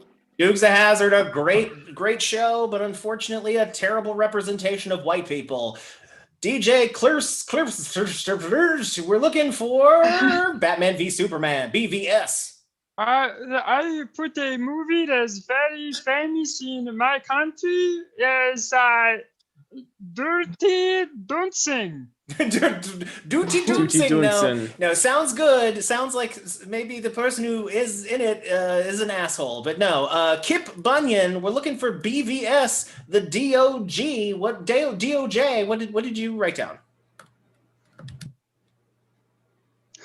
Kip Bunyan. I'm sorry. Yeah, I was still thinking about my option. The last movie I saw, I Am Legend. Oh, that's the last movie you saw. No, unfortunately, that's not a match, but you still are a great guy. Live Wire, we're looking for Batman v Superman. Terrible movie. Don't want to see it again, especially not for 4 hours. What'd you write down?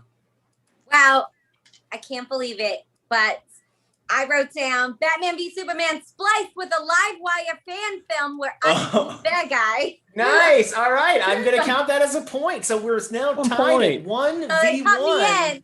They cut me into it.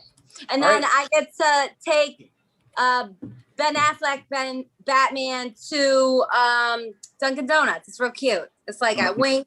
Sure. Yeah. All right, Grace, we're looking for BVS. What'd you write down, my friend? Ishtar. Ishtar, no, call me Ishtar. No. Unfortunately, not a match. I'm so sorry, but a terrible movie. Another terrible. Yeah, Warren Beatty's a good actor. A terrible movie. Yeah, terrible movie, and also it's very long. It's also already very long, I think. All right, Rainer Heat, my good friend. Now we're looking for BVS. What'd you write down there, pal? Well, I was thinking maybe this was too on the nose coming from me. At first, I wrote down The Postman, one of those forgotten Costner classics, but I crossed that out. I say another edit of Justice League. I think there's a good movie in there somewhere. We need to find it. Yeah, that's right. Just keep going. Just keep trying. Let's have the director of photography cut coming up next. That's right. Unfortunately, not a match, but a great answer. Art Kloger, my conspiracy theorist friend, who has woken me up today for the first time in my afterlife. What did you write down? We're looking for Batman v Superman. All right. I mean, I have plenty of opinions about movies. For example, Ishtar, you all should go back and rewatch. It's Elaine May. It's amazing. But I had to go with it's 27 dresses. 27 dresses? Yes, because with 4 hours, you get at least 8, possibly 9 minutes per dress. They all get their own story. I felt like that was lacking. Great. Yeah, that is a good movie though, and I would like to see a longer version of it with more dresses. All right, Chris Farley, we're looking for Batman v Superman. I pray to God for your own mental health that you have gotten this correct. No. I went with a movie that pretty much is the reason why I'm no longer here anymore. Almost Heroes. Almost Heroes. Yeah. Yes, that is a very sad story. Yes, unfortunately, not a match, my friend. I'm an idiot. So we have a tie. We have a tie here. All right. So what everybody's going to do is everybody's going to write down their answer. And we're going to see who can get the most matches for this one word clue. And we're going to ask both of our contestants to answer it as well. So do our contestants have something to write on? Dave and Jake, do you have something to write on? Yeah. Okay. So write down your best answer. Every single person write down your best answer for under blank. Under blank. This is the tie-breaking question. We are down to the wire here. A 1-1 score. It's like we're watching hockey. Hockey and soccer, where a 1-1 score is a pulse-pounding race to the finish. Basketball, anything less than a cumulative 300 points, you get your money back. All right, Jake and Dave, let's see what you wrote down for under blank. Jake? So as a Dave Baltimore, oh, go ahead. As Keep a Baltimore on. City resident, I was legally required to put this due to my sponsorship. I put Under Armour. Under Armour, very good. And Dave, what did you write down? I own many of these, not to brag, but underwear. Underwear, very mature. I love it. Very good. All right, everybody, let's see. Did anybody write down wear or armor? If so, hold up your answer. Anybody at all write down wear or armor? Chris Farley wrote down where. We have 2 wares. It looks like Dave is our winner with 2 points, even though one of them was spelled incorrectly. Very good. Underwear. Congratulations, Dave. You're moving to the bonus round. Fantastic. Underdog. I wrote down something for rain or heat. It says under rain or heat later tonight. Whoa. I wrote under decker. That's where you take a shit on the floor behind the toilet. Heard of those. I wrote something that might complicate things for Grace. I wrote understanding of deep isolation and pain. Oh. Well, all right. He needs the love of a good woman, Grace. I'll hang out with my cats. All right, Dave, this is the bonus question for just you. You're going to pick one celebrity that you think you can match exactly. Who would you like to try and match? I'm gonna go with Livewire. Livewire, fantastic. All right, Dave and Livewire trying to get an exact match here. All right. Livewire, write down your best answer for this. Almost blank. Almost blank. All right, Dave's going to write down his answer. Livewire's going to write down their answer. If you didn't know, today's show is brought to you by the internet. It's sort of free, but also kind of not. The internet. All right. Dave, what is your best answer for almost blank? I guess we just talked about it. Almost Heroes. Okay, very good. Very topical. We just talked about it. Livewire, is it a match? No, I said famous because I just figured that'd be on the. I don't know. You look like a guy who likes that movie. That's what I get for taking Chris Farley's advice. Yeah. You know? I did want to say I should have picked Under Armour before because I just saw Kevin Plank at the Supervillains meeting. So, that's right. Yeah. Mm-hmm. That checks out. That checks out. Wow. Unfortunately, you don't get our fabulous prize, Dave, which was a check for $1 million. I'm so sorry. I was gonna buy so many escape rooms with that. What a shame. Yeah, you were just going to throw it away. Well, I would like to thank our wonderful contestants, Dave and Jake. Do either of you have anything you'd like to plug? Yes, I would actually. I am Go on ahead. a podcast for big fans, and I'm also doing a stand-up comedy show called Saving Throws, which you can find out on my social media at Jake_my_day. So please check both those things out on the internet. Fantastic, Jake. I'll check those things out. Dave, do you have anything you'd like to plug? Yeah, you can come down to whatever store I have left and just come take whatever you want because it doesn't even matter. Wow, that's the saddest thing I've heard all day, and we've been having conversations with this lot. Thank you to all of our wonderful contestants, Charles Nelson Riley, Hank Williams IV, DJ Kirsten, Kip Bunyan, Livewire, Grace Wheelberg, the secretary, Rainer Heath, the snarky mailman, Art Cloaker, and Chris Farley, host of The Chris Farley Show. I've been your host, the ghost of game shows past. Join us next month on April 17th, where we'll be back with a new panel and 2 new celebrities and possibly more than 2 points. We'll see what happens. Thank you all so much for joining us tonight, and thank you, Highwire Improv, for hosting us. Good night, everybody! Bye! Wow.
Good evening, everyone. My name is Coriana Zato, and welcome to the final show in tonight's wonderful block of programming here at Highwire Improv. Very excited to be joining you once again. I don't know if I said my name yet. My name is Coriana Zato, and I'm going to be hosting a wonderful game show that we like to call Pop Off. It is a game show that I ripped off of a very old, obscure game show, so I don't feel that bad about it. First thing I'd like to do is if I could have all my performers and where did Kat go again? If I could have all my performers put their cameras on, that would be fantastic. Just so that we can say hi, hello, how are you? Great. And I'm going to vamp while Kat gets back on the thing because I think her iPad died again. So these four wonderful comedians are going to answer these slightly demented questions that I have for them, and they're going to try to do so for real, actual money. Because this is the only game show on Highwire Improv that pays out. And that's why the questions are so hard, because I don't want to. So, we're really excited to have everyone here. Let's see. I don't think I have anything else. Let me go over exactly what we're going to be doing here. Again, while I vamp to get Kat back on the thing. I'm co-host Corey, so I can keep an eye out too. Okay, thank you. No, I'm literally like, she texted me. She just said, "Okay, BRB," and that's a troubling thing to say so suddenly. But you know, whatever. Yeah. So we're gonna treat this like it's an actual game show taping. So I'm gonna do a countdown. We're gonna tape basically live. If I have to do any pickups or anything for an edit, because what I do is I cut these and then I put them on my own YouTube channel. Basically, I'm using Highwire Improv as some kind of unique staging access point so that I can monetize these videos and try to make some money off of these people. Yeah, I gotta get that budget back. Oh, there we go. Let's get Kat back in, and our judge tonight is Kat Carrion, and Kat should be popping in very shortly. I have vamped for you enough, so you better be funny tonight, Kat. Just kidding, you're always funny, you're always delightful. Other than that, I think I just want to make sure, Kat, you're good. You hear me? Always fun. Hey, that's I can see and hear you. Fantastic. Oh, good. Sorry,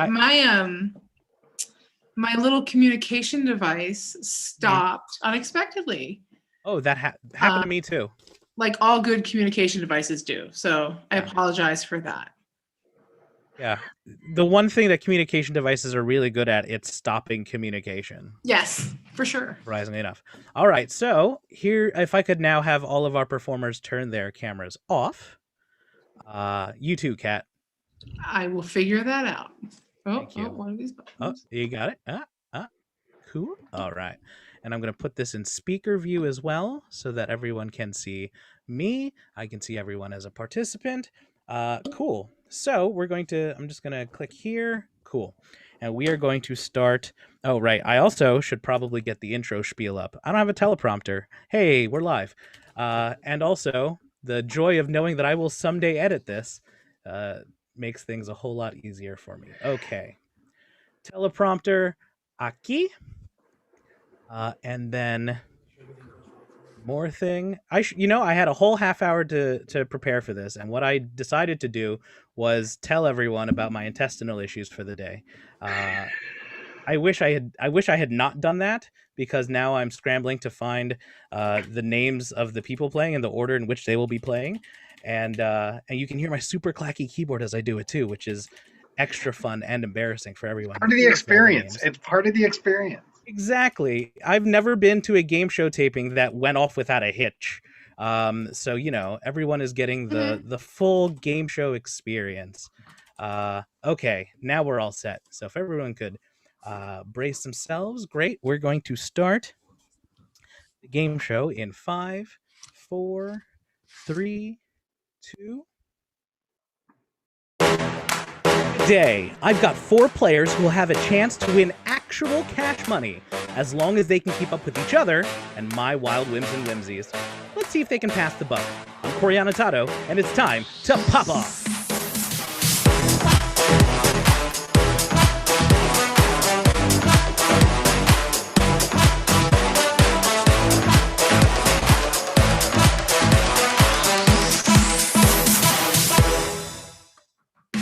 Saturday to everyone watching out there in internet land. You're here on Highwire Improv, and we are playing Pop Off, the internet's brand new 2, 4, 6 months. Yeah, at this point, if it was a baby, we would still be impressed with it. So that's how I'm going to treat this. It's our new game show, and we're going to have a lot of fun tonight. We have 4 great comedians who are ready to answer some of our questions, and those questions will be adjudicated by our wonderful and talented judge, Miss Kat Carrion.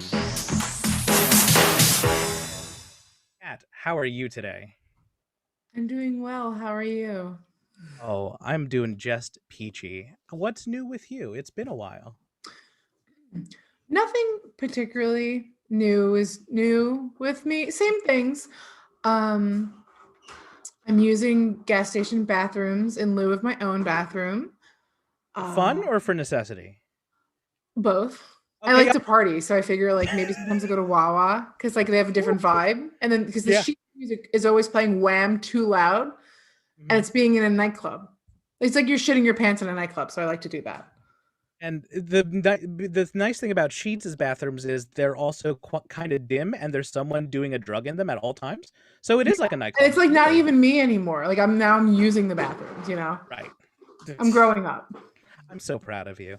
Are you ready to play our judge our game, I guess?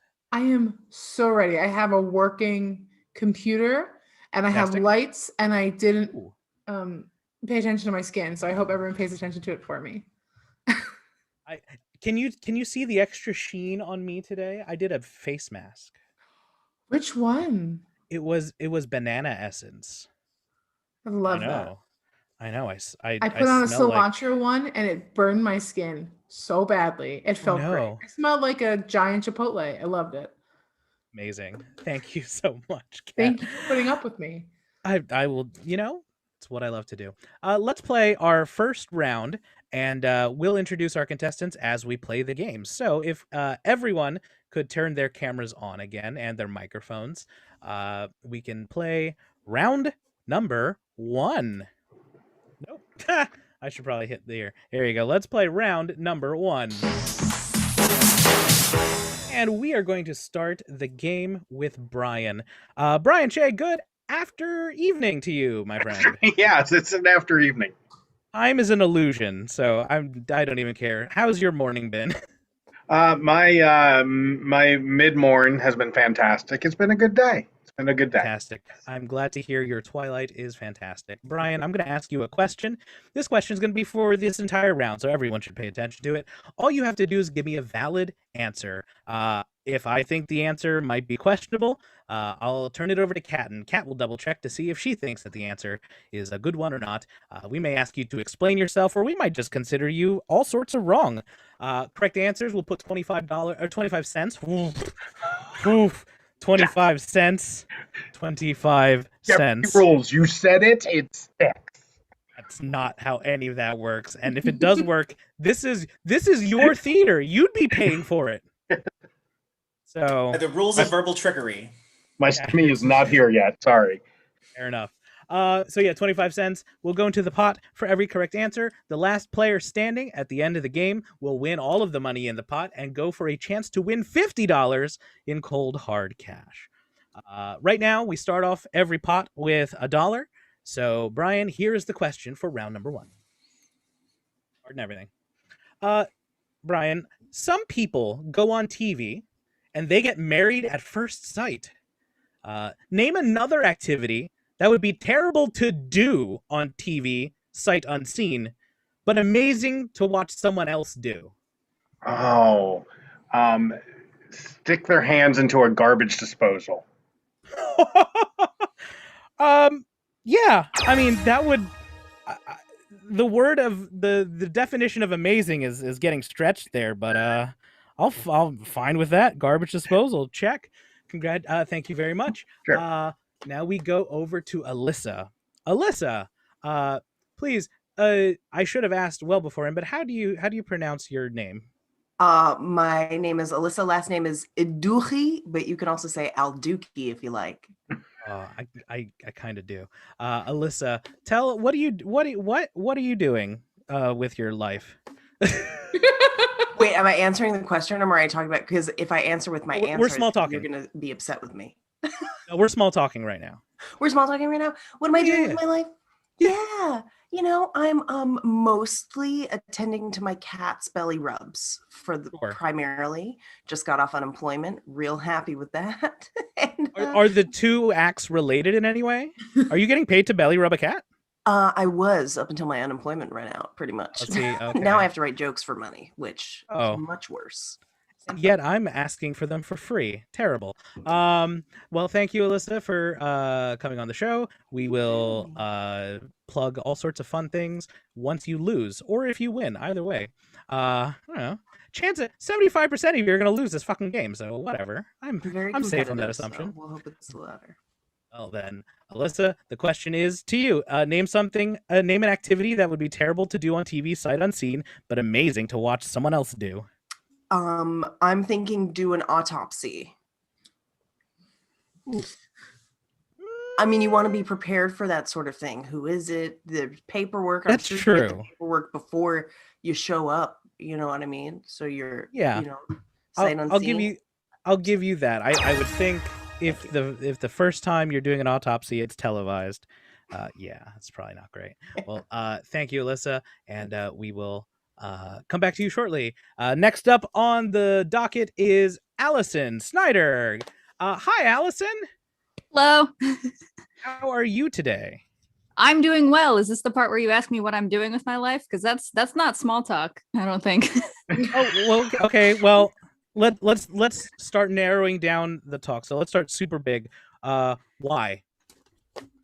Why? Just It's why? like why life? I don't know. That's what's tearing me apart. Yeah. Okay. Shrinking down a bit. Tell us a little bit about yourself. I paint and I try to make people laugh. I'm a storyteller. I do, filmmaking, writing, directing, acting. Been in the entertainment industry for 21 years. That's awesome. Thank you. That's super great. All right, super duper, super small talk, like pies, right? Pies? Yeah. Like actual pies that you eat? Yeah. I've been craving pie for like 3 weeks, and I finally just decided I ordered a pie from Walmart through Instacart, and I was like, I need pie in my life. And then I ordered a pie and I got a cherry pie. I was like, this is a beautiful world that we live in, that I can press a button on my phone and someone I can get another adult to drive across town and get me a pie. If we talk about the socioeconomic implications of that basic statement, we're getting too big of talk. So we'll just leave it at magic phone give you pie. Yeah. Well, I was like Instacart is chaos magic. I can just will something into being. Thank you, Allison, for being here. We really appreciate it. And the question is the same question as everyone else. Name another activity that would be terrible to do on TV sight unseen, but amazing to watch someone else do. That's everything that's on TV. But I would love to see people tell their children that they're adopted on TV. Yes. Absolutely right. So that's a correct answer. 25 more cents in the bank. And our final contestant of the night is Michael Furr. Hi, Michael. Hi. Michael was just hosting a fake game show on Highwire Improv, and then I decided to come and show him what for. Michael, tell everyone a little bit about yourself. Well, I'm fun and flirty at 41. I'm a stand-up comedian who hasn't been in front of a live audience in over a year, and I'm a Sagittarius from Baltimore, Maryland.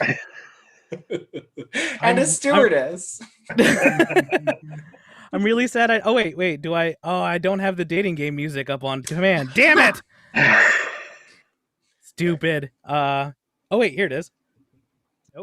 Nope. Missed it twice. And it's Michael. He's a swinging bachelor. He probably isn't. I'm not gonna presume. I don't know anything about you. Anyway, stop that. That probably cost us money. Michael, we're really glad you're here. You're rounding out our panel. There's $1.75 in the bank. Let's get it to 2. Name another activity that would be terrible to do on TV sight unseen, but amazing to watch someone else do.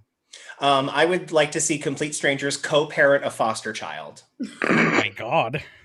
Yeah, no, I would, yeah, I think co-parenting, so they're strangers. Yeah. They've been Sight put into a unseen. room. Yep. Yeah. So they don't know each other and they don't know the child, and they have to. What's the time commitment? Is it just like a month, or is it for the 18 rest? years. Perfect. It's over when that kid goes to college. Oh, but what if he never goes to college? It's like a Richard Linklater reality TV show. It just goes on for 18 years. I would, yeah, no, that would be amazing to watch someone else do. That sounds fantastic. Yeah. Everyone has given a correct answer, which is fantastic, which means that there's an extra $1 in the bank. We're going to keep going until time runs out for round 1, or if someone fucks up. So, Brian, good. We're done introductions. We did that. All right, try again. Brian, the question goes back to you. Name another activity that would be terrible to do on TV sight unseen, but awesome to watch someone else do. Explain why you said the wrong name during sex. Oh, I would watch that on live. I'd set a DVR for that one. Oh my God. Wrong sex name. Amazing. So, Alyssa, back to you. Animal husbandry, the birthing part. Just the birthing part? Because specifically, that's the highlight of the series. Like, that's the part you look forward to at the end. That's a good point. I also assume there's a pre-show where they select the animals, and then it's the 4 weeks of just getting ready to inseminate and hoping the animal gets the rose, and then after that, yes, it's a whole. I mean, there's so many spin-offs too. I think it's a good series. And then Chris Harrison starts talking about some species are better than other species, and it's a whole mess. Well, he's not going to get on this show. Great. All right, check. All right. Put that down next to wrong sex name. Yeah, right. Yep. Chris Harrison, animalist. I hope your wife finds that. It just says wrong sex name, and then that guy's name. It wouldn't be the weirdest thing that I've written down during an improv night here to remind myself of something else. I think one of the notes I had once, because I had it in my head but nowhere to put it, was redo Sex in the City, but have it be the 4 gospel writers as Harry and all of the other ones. So like John the Baptist would be like a Samantha, just like trying to find some figs or whatever. Anyway, Corey, you do know submissions are open for season 3 of Highwire right now. Oh, that's a good point. Yeah, Sex in Jerusalem. What? Who's next? I have to look at the board. Oh, Allison. Allison, you're next. Please get us back on topic. Name another activity that would be terrible to do on TV sight unseen. I would love to see a show of teenagers having to go into doctor visits with their parents and being asked questions about drugs and sex. Oh my God, I've never realized how much I wanted that until this very second. Oh, it would be like remote control, or not remote control, what is it? Parental control on MTV, but instead it's a HIPAA violation. I love it. I'm here for it. Are you sexually active? No. I don't. What do you mean? What do you mean active? Like, I just lie there. Do you like hand stuff or? What happens if I say no? I need to go back in and tell the doctor something. Yeah. I mean, it's bumpy, but is that regular or Michael? I want to see unqualified skeleton luge, which is that crazy street luge that's just like it's just like a single roller blade that you just go down a street at 150 miles an hour on your back. I want to see people who have no qualifications in that arena just have to attempt that. Wait, is skeleton the one where they lay on their back or they're laying on their tummy face first? I think that skeleton's the one on their back, where they go feet first, and it's like, goes faster than the speed of sound. Like, I want that. You know what? I want that too. I think that would be. Thing, and now I want that more than life itself. So we've got $3 in the bank. We're gonna go around a couple more times at the most. Brian, back to you. explaining why that condom is in the trash can when your significant other uses a different kind of birth control.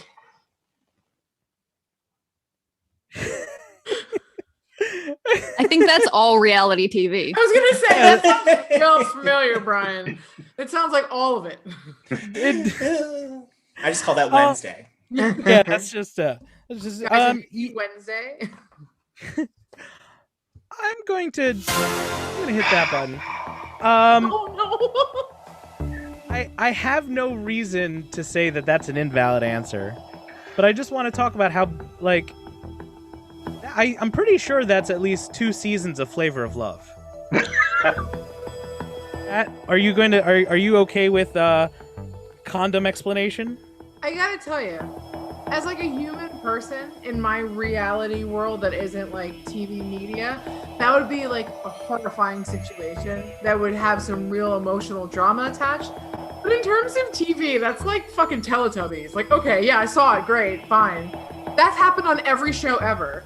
I feel like that's probably happened on Thomas the Tank at some point. I'm like, that's the wrong kind of oil. And then the fat conductor laughs, and then that's like Percy's there, and it's weird. You know what I mean? It's a long way of saying no. I'm not into it. Okay.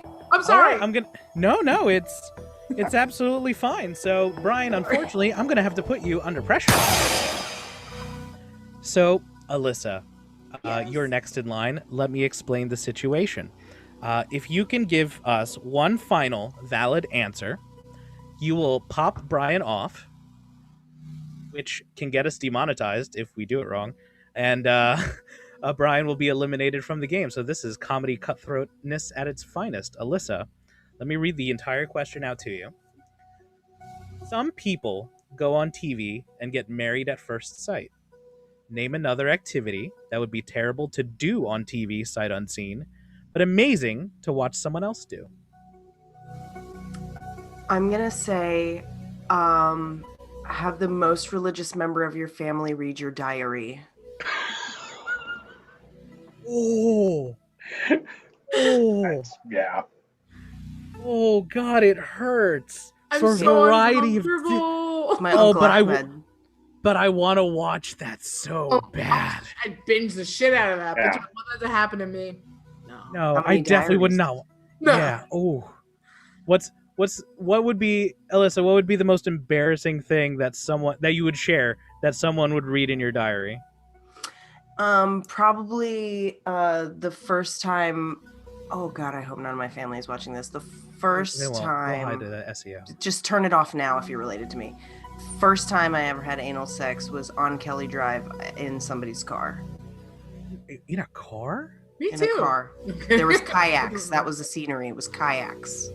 So That now was- I know exactly where on Kelly Drive you had. You know anal sex for exactly the where it first is. time. That's I the know problem exactly with where that that is. story. Ooh. Oh God. I'm gonna. I mean, for a whole variety of different reasons, Brian, I'm gonna have to unfortunately say you have been eliminated from this round of play. Congratulations, Alyssa. You have popped off. Brian. I'm sorry, Brian. No arguments there. I'm old. I haven't watched as much reality TV. I was raising an actual kid where, the condom was not involved. It's always the excuse. I was raising a child. That's why I couldn't do it. I'm kidding. That sounded way cattier in silence. It was a haha mix 'em up. I'm so sorry. Yeah, like when you're trying to chop it up and then no one reacts at all. It does. It hits a little harder. Yeah. Gives me life. Apologies, Brian. Please stick around with us and hang out for a little bit as we move on to round number 2. And for this round of play, we are going to start with the next player in line, which is going to be Allison. Allison, it's round 2. We have a new question, and the new question is this.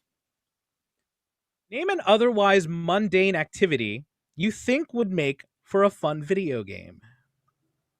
Fun video game? Yep. Getting high and just having to like do something super simple like grocery shop, where it's like everything is just way more intensified of like trying to make sure that nobody figures out, or you can just check out, and like just like really, really simple tasks becoming like extra hard. Yeah, I'll allow that. I would really appreciate high grocery shopping as a video game, especially if it's in VR. Ooh. It's like people trying to have small talk with you, and you're like, I can't right now. I'm sorry. No, it's just they start to just grow really big, and you're just kind of like, no, I can't. Yeah, I can't do this right now. Oh no. Some old lady's trying to like mush mouth a question to you, and you're like, I don't know what you're asking. I can't reach for that right now, sir. My hands are not working. That's the correct answer. And we move over to Michael. Michael, name an otherwise mundane activity you would think would make for a fun video game. Okay, so I'm going to say getting dressed, but let me explain a little bit. I would say like you have the certain clothes that are only certain sizes, but you as a normal human being who lives on this earth change size constantly all the time through no control of your own. And, you know, things like mood are also, and just where you're going, like all of that factors into how successful it is, you know, because we all know some days you get about 2 hours into a 12-hour day and you're like, I picked the wrong pants and there's nothing you can do about it.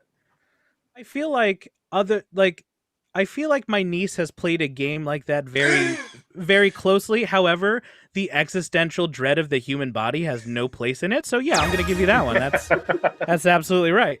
Alyssa, back to you. Name an otherwise mundane activity you would think would make for a fun video game.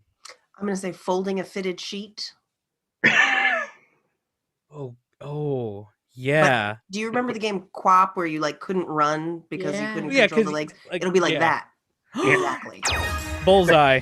Yep. There's only one level and you cannot win it. Nope. You know, honestly, I feel like we should probably be copywriting all of these answers because all of these would be amazing so far. I would play that game. Every streamer would go apeshit over it. I can feel it in my bones. Allison, back to you. Mundane activity would make for a fun video game. I just want a video game where it's people trying to figure out if they can pull off a hat. So you just get a randomized character and you just scroll through hats trying to be like, can I do this? Is this? No, never mind. I'm just not going to wear a hat. I'm not a hat person. Hat or no hat? Next. I like it. Yeah, I'm going to let that one go. That one's it's almost close to getting dressed, but I think it's a very specific mood in and of itself. So Corey, I'm going to let that one slide.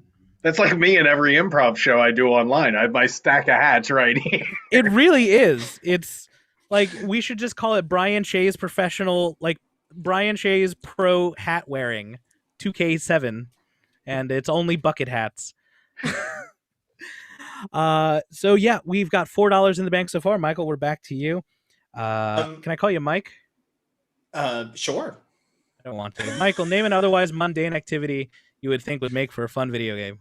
It's the ADD game we all deserve, paying attention. I want to try to have a full conversation where everything someone says sparks 1,000 different tangent thoughts that are keeping me from paying attention. How was that not already Final Fantasy? I'm pretty sure Final Fantasy VII is just trying to pay attention, and once in a while you hit someone with a big sword. Kat, are we good with paying attention as a fun video game? I can't even pay attention to the concept of the game of paying attention. So, I mean, I'm not the market for it, but I'm into it. I think I'm going to say this is old. You put your cartridge in, blow on it, a little bit of rubbing alcohol, because it's clearly not the future. And then it's just a white screen and a red circle, and it just says pay attention in Comic Sans. That's the game for me in my head. And then they quiz you on it every 30 seconds. Like, what was it? What color was it? Yeah. And then it goes, at random intervals, it's just like, what was I saying? Why don't you you tell me what you were saying? Exactly. Why don't you look at me anymore? No, I think we're all on the same page here. Yeah, I would play it as a Sega game for sure. Absolutely. Very good. There's $4.25 in the bank, and we move back to Alyssa. Alyssa, mundane activity that would make for a fun video game. Okay, I'm thinking like when you time another activity to your morning piss. You know what I mean? It's like you turn the kettle on and you go to the toilet and you have to time the pee and the kettle so that the kettle doesn't go too long to wake up your partner, because then that also wakes up the cats, and then it's a chain reaction, a little diner dash, a little frustration element here. I would play the shit out of that game. I assume there's a piss meter. There's a piss meter. There's also, you have to make the coffee strong enough. Yeah, I mean, there's so many levels to this game. I overthought it. I think this was in WarioWare at one point. No, I like this. A long time ago. WarioWare was the piss meter. Yeah, you know. There was WarioWare Twisted where you had to twist the P into the right place. That's not tilt controls for the new Switch. Trying to get Wario to stand still at a urinal. A long time. This is a tangent. A long time ago, I had an idea for a Flash game that I think I could still make to life. But basically, the premise of the game was you were in a public restroom when the power went out, and you had to use sound alone to try to pee, like from your penis into a toilet. No. But you couldn't see anything. You just had to use sound to determine whether you're hitting water or if you're hitting the seat or the floor. And there'd be points for accuracy, obviously. That's incredible. Sometimes there'd be like a loud bang behind you, so it would startle and you'd splash the wall or whatever. Yeah, I thought it'd be a lot of fun, but then I realized I had to record all those sounds, and I didn't want to go through that. Allison, name an otherwise mundane activity you would think would make for a fun video game. I want like a memory game that takes place in an office where you have to remember all your coworkers' kids' names. Oh, geez. Like it just quick flashes a bunch of like wallet photos of being like, this is my niece Jenny and stuff. And then you then you're counting everybody around the office and you have to be like, Jenny, right? How's Jenny doing? She's 4. The bonus round is like your boss starts talking about one of his kids and he's not using any names or any pronouns. So you have to nod along and try to figure out which kid it is. Ooh. I hate that. I really hate that. Shit, I thought you were just going to say remember your coworkers' names. That's sometimes hard enough. That's level 1. But if you remember their dogs, I'm good. No, I'm good. Yeah, no, I know all of my coworkers' dogs, but I'm iffy on most of their names of their selves. Michael, $4.75 in the bank. Name an otherwise mundane activity you would think would make for a fun video game. So like a work simulation, except the point is to not let it drain you so much so that you can still do whatever creative endeavor you do after work. Oh, that's hitting too close to home. That would hurt. Way too close to home. Just balancing work and social life. I don't think computers have the capability of simulating that quite yet. Alyssa, back to you.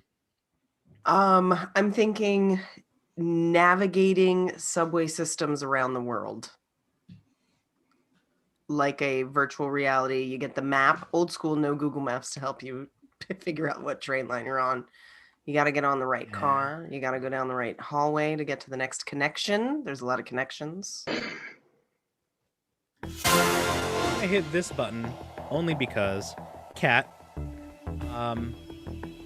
Maybe it's because I don't ride mass transit so much because I live in Baltimore and our mass transit system seems to be a volunteer basis kind of thing in terms of when the buses ever come and luck based on where they're going. I think Baltimore level would be really hard then.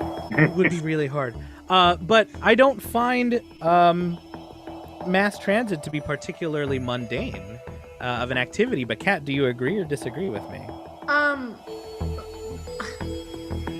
I don't know how else to say it.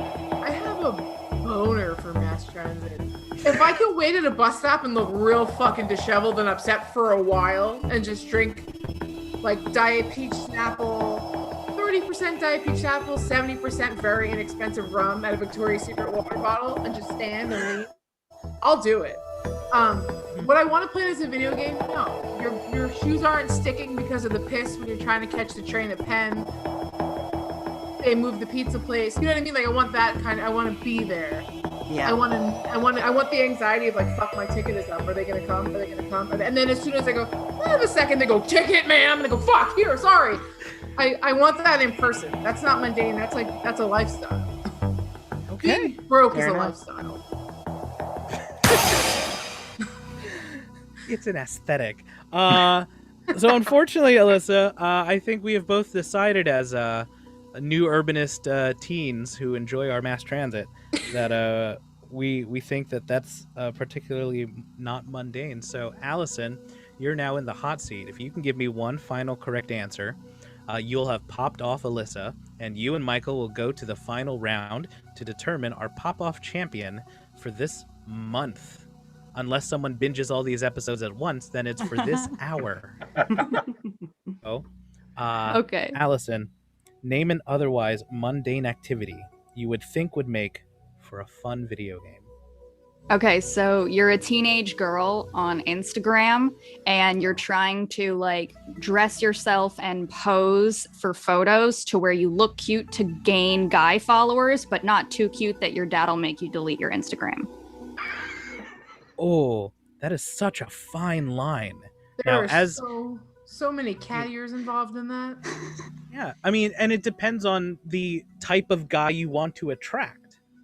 You know, because like cat ears are gonna get a wider, sadder array of teenage boys than someone who's maybe, you know, in like the kind of baggy hoodie, but then like super tight leggings.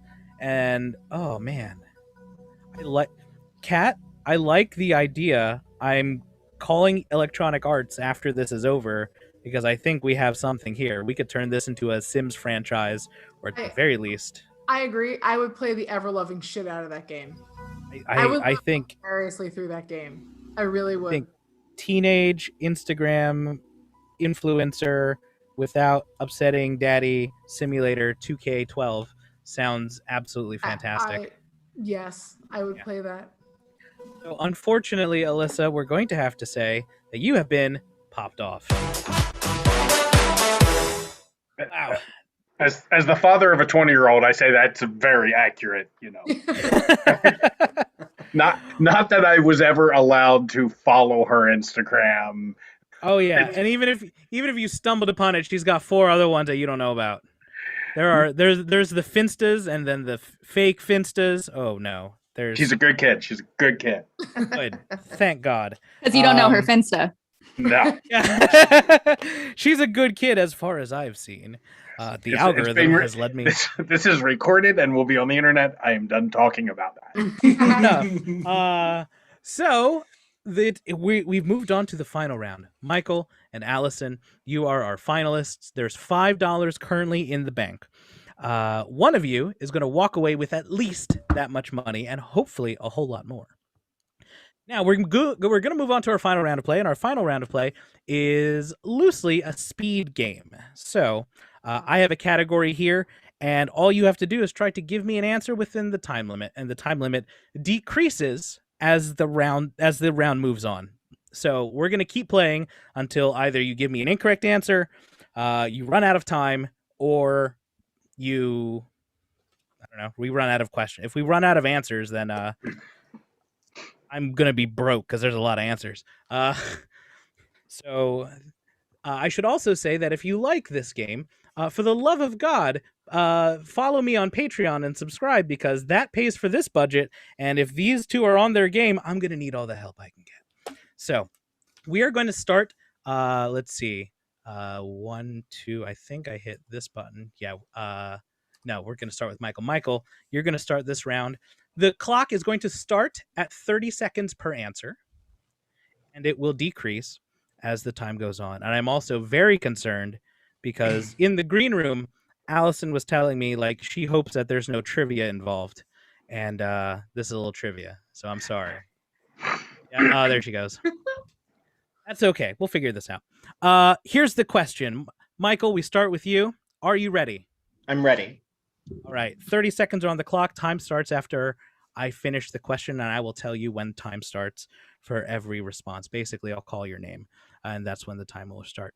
Michael, name any past or current National Hockey League team.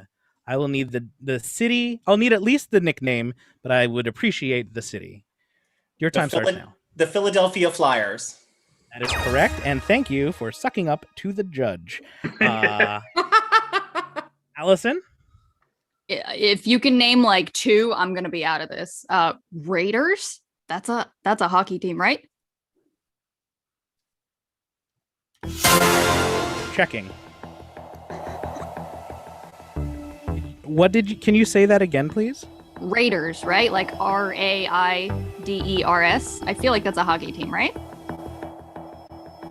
It is not a hockey team. Oh, the Raiders then. Raiders they're the Oakland Raiders, and they're an NFL team. They're football. They're now the Las Vegas Raiders. Oh yeah, that's right. They are the Las Vegas Raiders. Michael, one more answer, and you'll have won the game. Name any past or current national hockey team. Your time starts now. The Washington Capitals. Washington Capitals. Can you spell capitals for us? It's like TOLS, like the capital of the country. It's the Washington, D.C. Capitals. I like how you said you spelled it TOLS, and then you said it's the capital of the city, and those are two different things. Oh, well, however that's spelled. Well, now, however that is spelled. You can't, if someone asks you, can you spell that? You can't just say, it's spelled like it's spelled, you dick shit. So, how is it spelled with an A? It is spelled with an A. Oh. Capitals. According to this list that I got. It might not be wrong. This is a list that I got off of Wikipedia. But anyway, yes, the Washington Capitals is correct. I'm sorry, Allison, you have been popped off.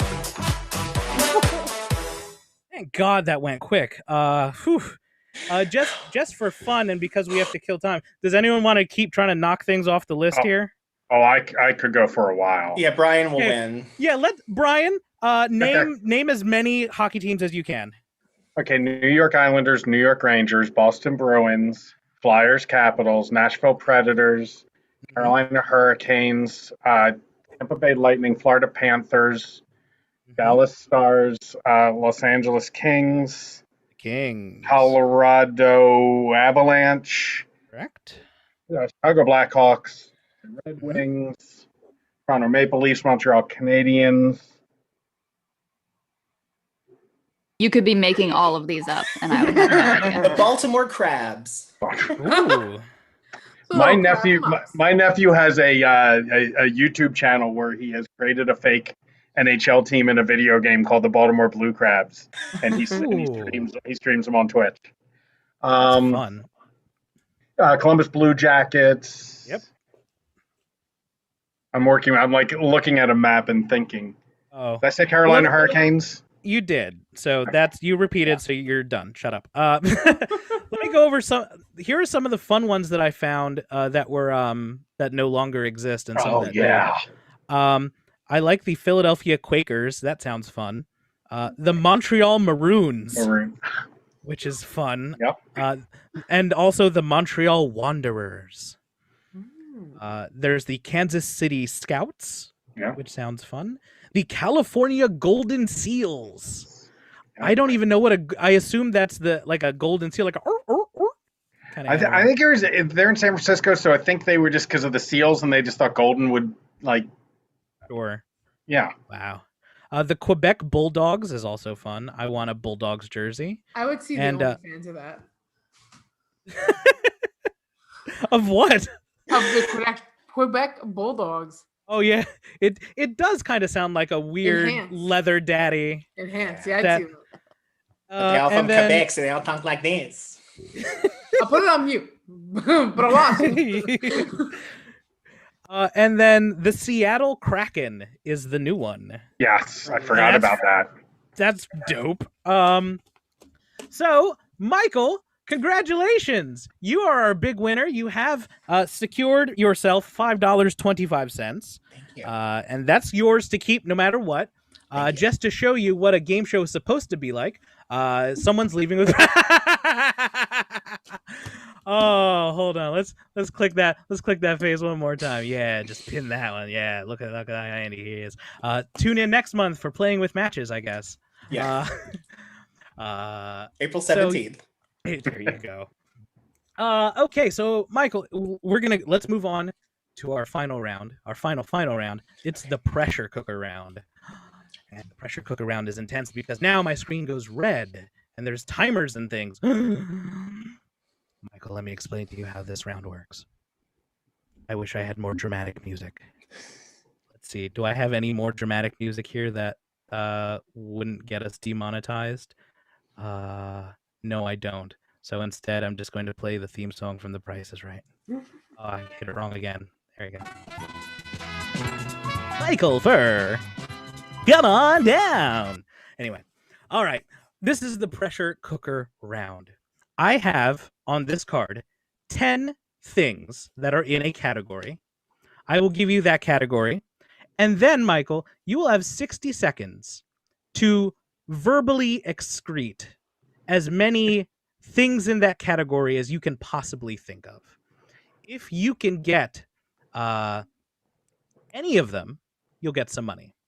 I'm also going to spotlight myself too, I guess. There we go. Hey, look, I'm over here now. If you give me a correct answer, we'll mark it off my paper, and it'll show that you'll get some points up here. Your first correct answer is worth $1. Your second correct answer is worth $2. If you can get all 10 correct answers, I will give you, on top of the $5.25 you've already won, $50 in cash. It's amazing. No one has done, I don't think, I have to go back and look. I don't keep meticulous records, but I don't think anyone's done more than 4 cat, I want to say. Yeah, no, I don't think so. Yeah, this is not the moneymaker round. This is just, you have to bookend a game show with a bonus round. So we're gonna do that. Michael, are you ready? I'm ready. All right. 60 seconds are on the clock. I'm gonna read the category twice. Okay. And then I'll say your time starts now, and that's when you can start answering. Okay. And remember, stream of consciousness. Just start saying whatever comes in your mind. If you say it, I will mark it off. All right. In the pressure cooker round, Michael, there are 10 things that have spots. 10 things that have spots. 60 seconds are on the clock, and your time starts now. Dalmatians, leopards, spots, cheetahs, mushrooms, the night sky, perforated paper, clothes that are polka, your eyes when it's bright, spots,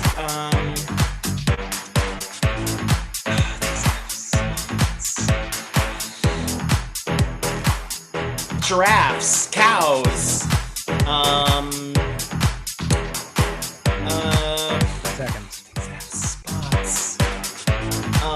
shows have spots, bodies that have measles and diseases and chickenpox. I got so stuck on thinking of other animals that have spots. Yeah, I could see you going down an animal path there. You got 4 right though, which is really good. Good, thank you. I'll read you exactly what's on my card, and then we'll stretch it from there. You got eensy weensy teeny weeny yellow polka dot bikini.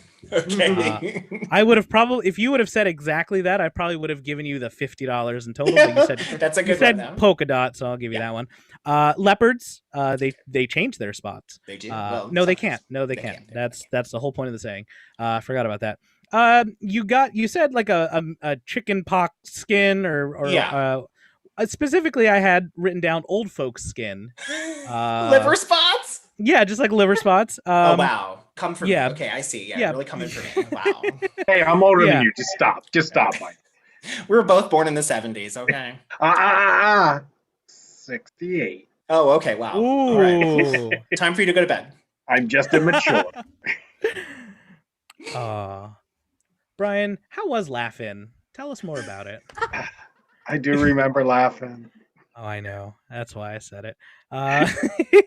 Let's see. You also got number 9. You said shows, and what I had specifically was a theater stage because there's a spot.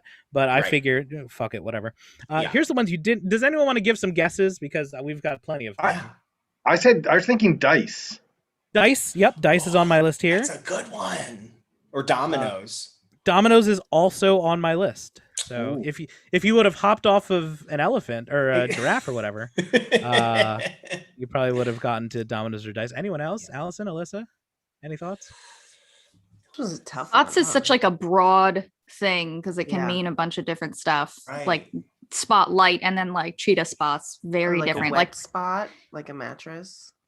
Ooh. Oh, wow. like stains. Yeah. Yeah. Because I was thinking like spot cleaner, so I was thinking parking like lot? stains. A parking lot has spots? Parking lot is on my list. Yep. My You're heart is absolutely saying right. banana, but I don't know why. Yep. Old Bananas. That's on my list here. Killing it. And the other two, a treasure map because it is marked with an X. The X marks the spot, and a scenic lookout or a vacation generally has some spots that you want to hit up. But I'll say this: you got 4 little dots. That's better than most people do. I mean, this might be a high score. I'll have to check. We're gonna add that to your final total. So congratulations, Michael. You have secured yourself $9.25. Everyone, give him a big old round of applause! Yay! Thank you. I love game shows. Yay! Me Michael, too. Michael, is this more or less than your average Baltimore comedy paycheck? You know what? It depends. It depends on. You know what? Do free drinks count towards my total? If free drinks counted, you'd be a millionaire. I can safely assume. I think a couple weeks ago or a couple months ago, we had Christian Finnegan, he's on Chappelle Show and Best Week Ever, and he said that was the highest paying gig he's done in a year, and he won $5. So it's hard out here, man. It's hard out here.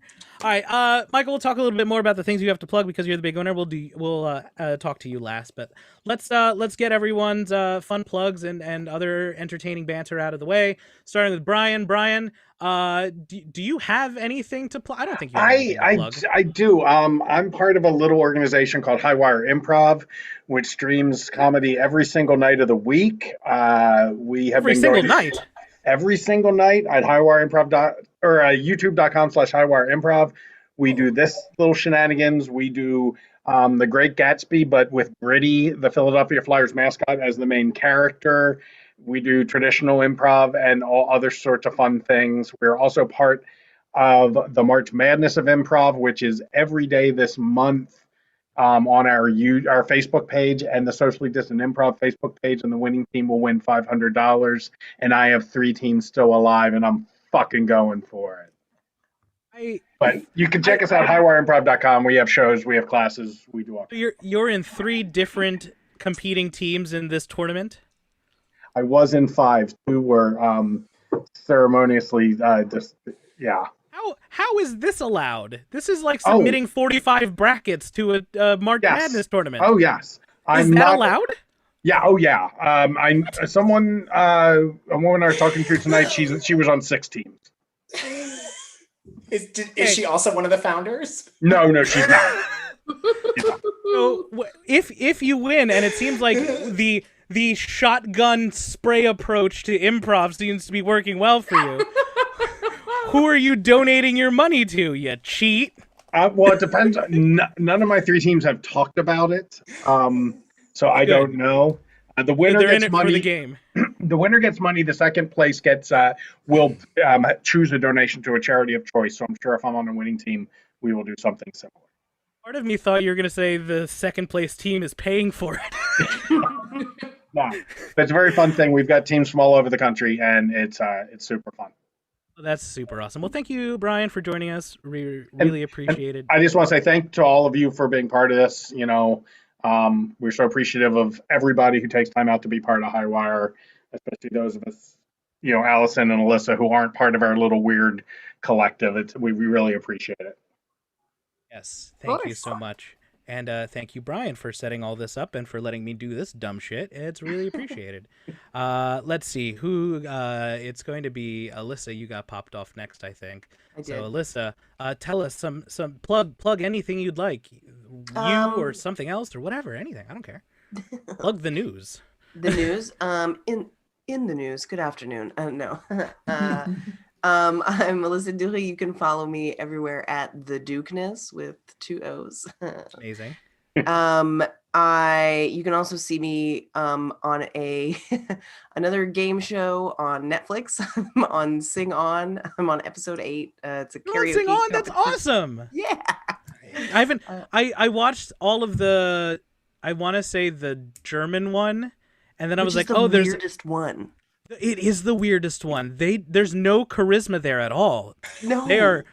I remember watching one. I was like, oh, this guy knows, like, he understands how the game works. Uh-oh. Yeah, That's no which good. is like the hard part. The Spanish one is like really vibrant and exuberant, and I was on the American one, and it was very fun. Titus Burgess is the host. He's amazing as the host, and so energetic. And the German one, it's like steampunk without meaning to be somehow. I feel like. No, that's a very good. It's nice to have a fellow person on a Netflix game show. Thank you. Yes. I'm on The Chase, season You're on 1, The episode Chase? 6. Oh yeah. Oh my gosh, I love that. Okay, great. yeah. Season what? Season 1, episode, I want to say 6. And actually, Kat, your husband was on The Chase too. My best friend was on the same season.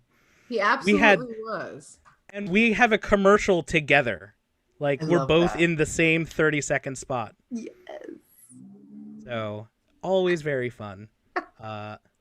Anything else you'd like to plug, Alyssa? Yeah, before I rudely interrupted you. I have a new podcast. It's called Makeup or Breakup. It's a game show where we try to break couples up. It's a newlywed show with a sadistic twist. Coming from Radio Kismet this month. How did you not pitch that for round 1?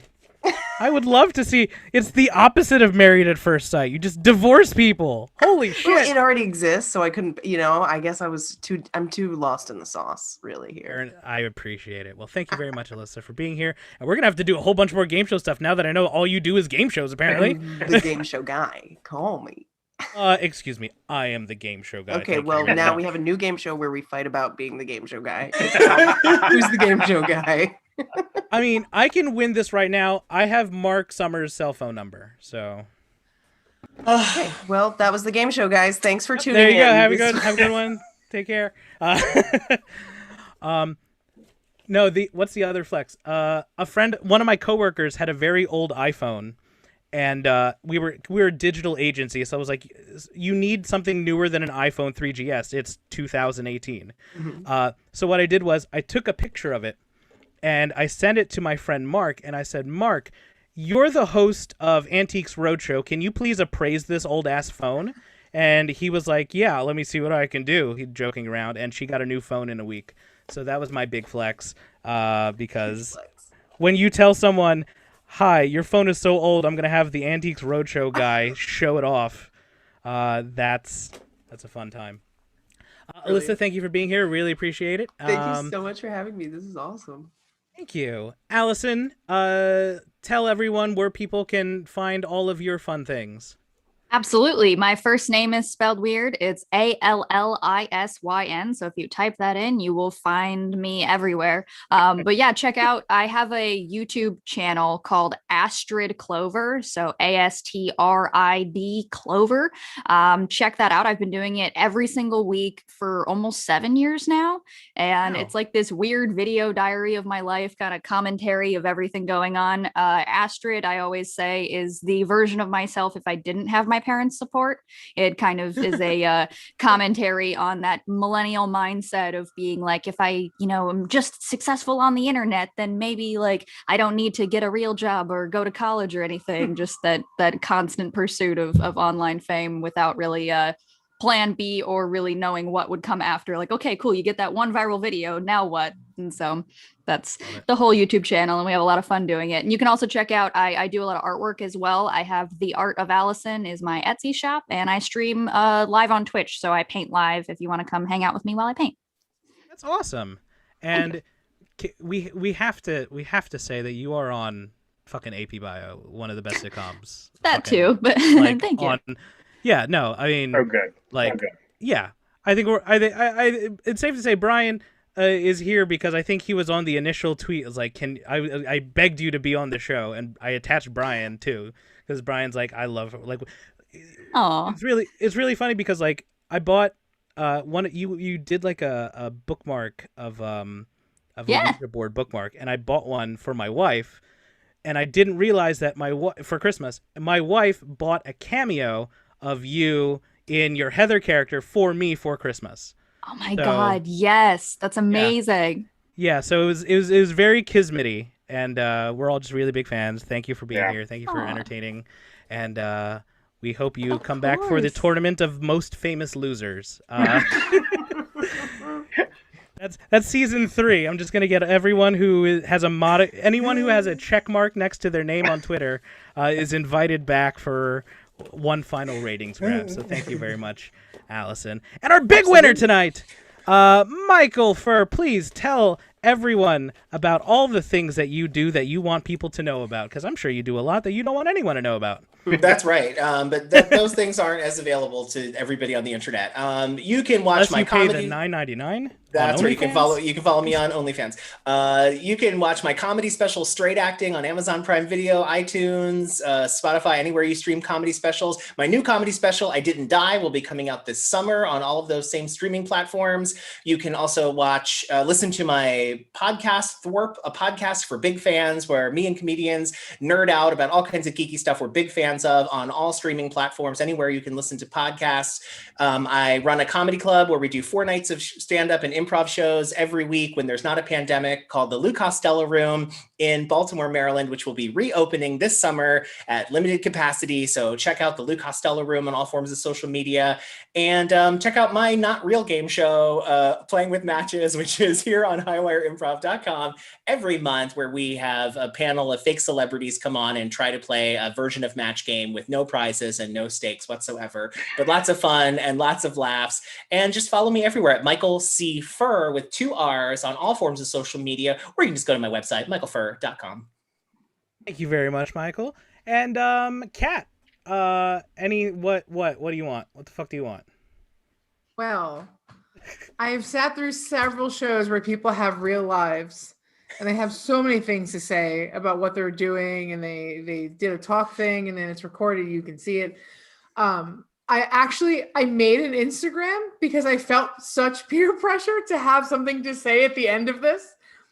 So I have an Instagram. There is nothing important on it. It is the most pedestrian Instagram. Today I posted a picture of unattended crates of milk under a sign at a strip mall.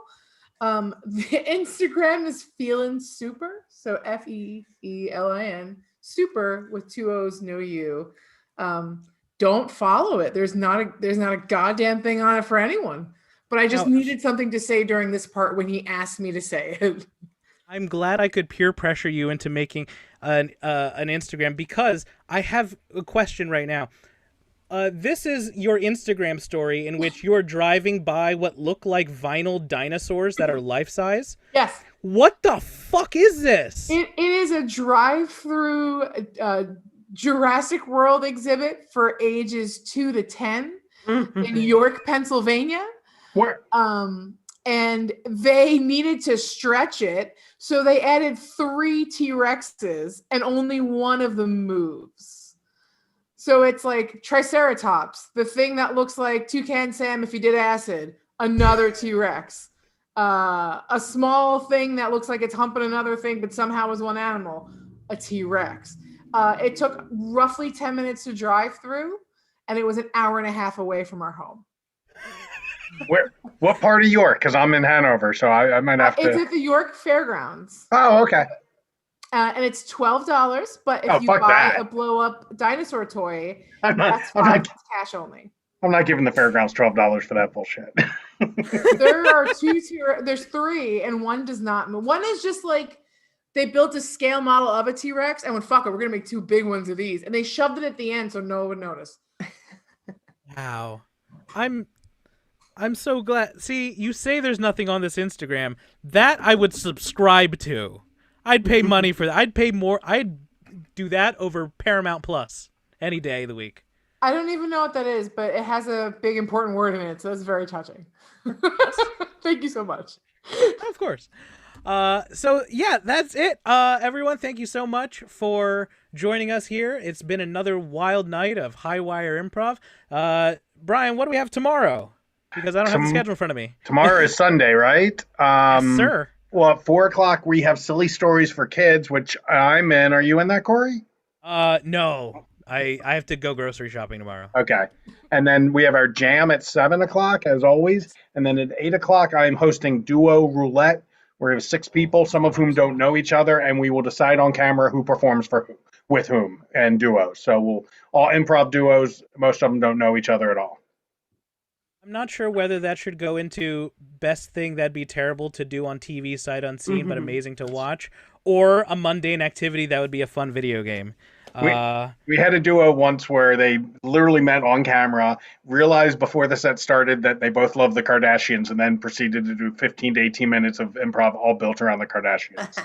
Incredible. I'm in awe. So with that note, thank you everyone for I'm gonna put this back to gallery mode so we can all say goodbye. I have been Corey Annotato, and this has been Pop Off. That's not the button for the theme song. It's this one. Nope, still not the right button. It's not quite it either. It's this one. There it is. Thank you everyone for coming on the show. We will see you all next time. I'm Corey Annotato. For everyone here at Highwire Improv and Pack 2 Games, I'd like to say a hearty good night.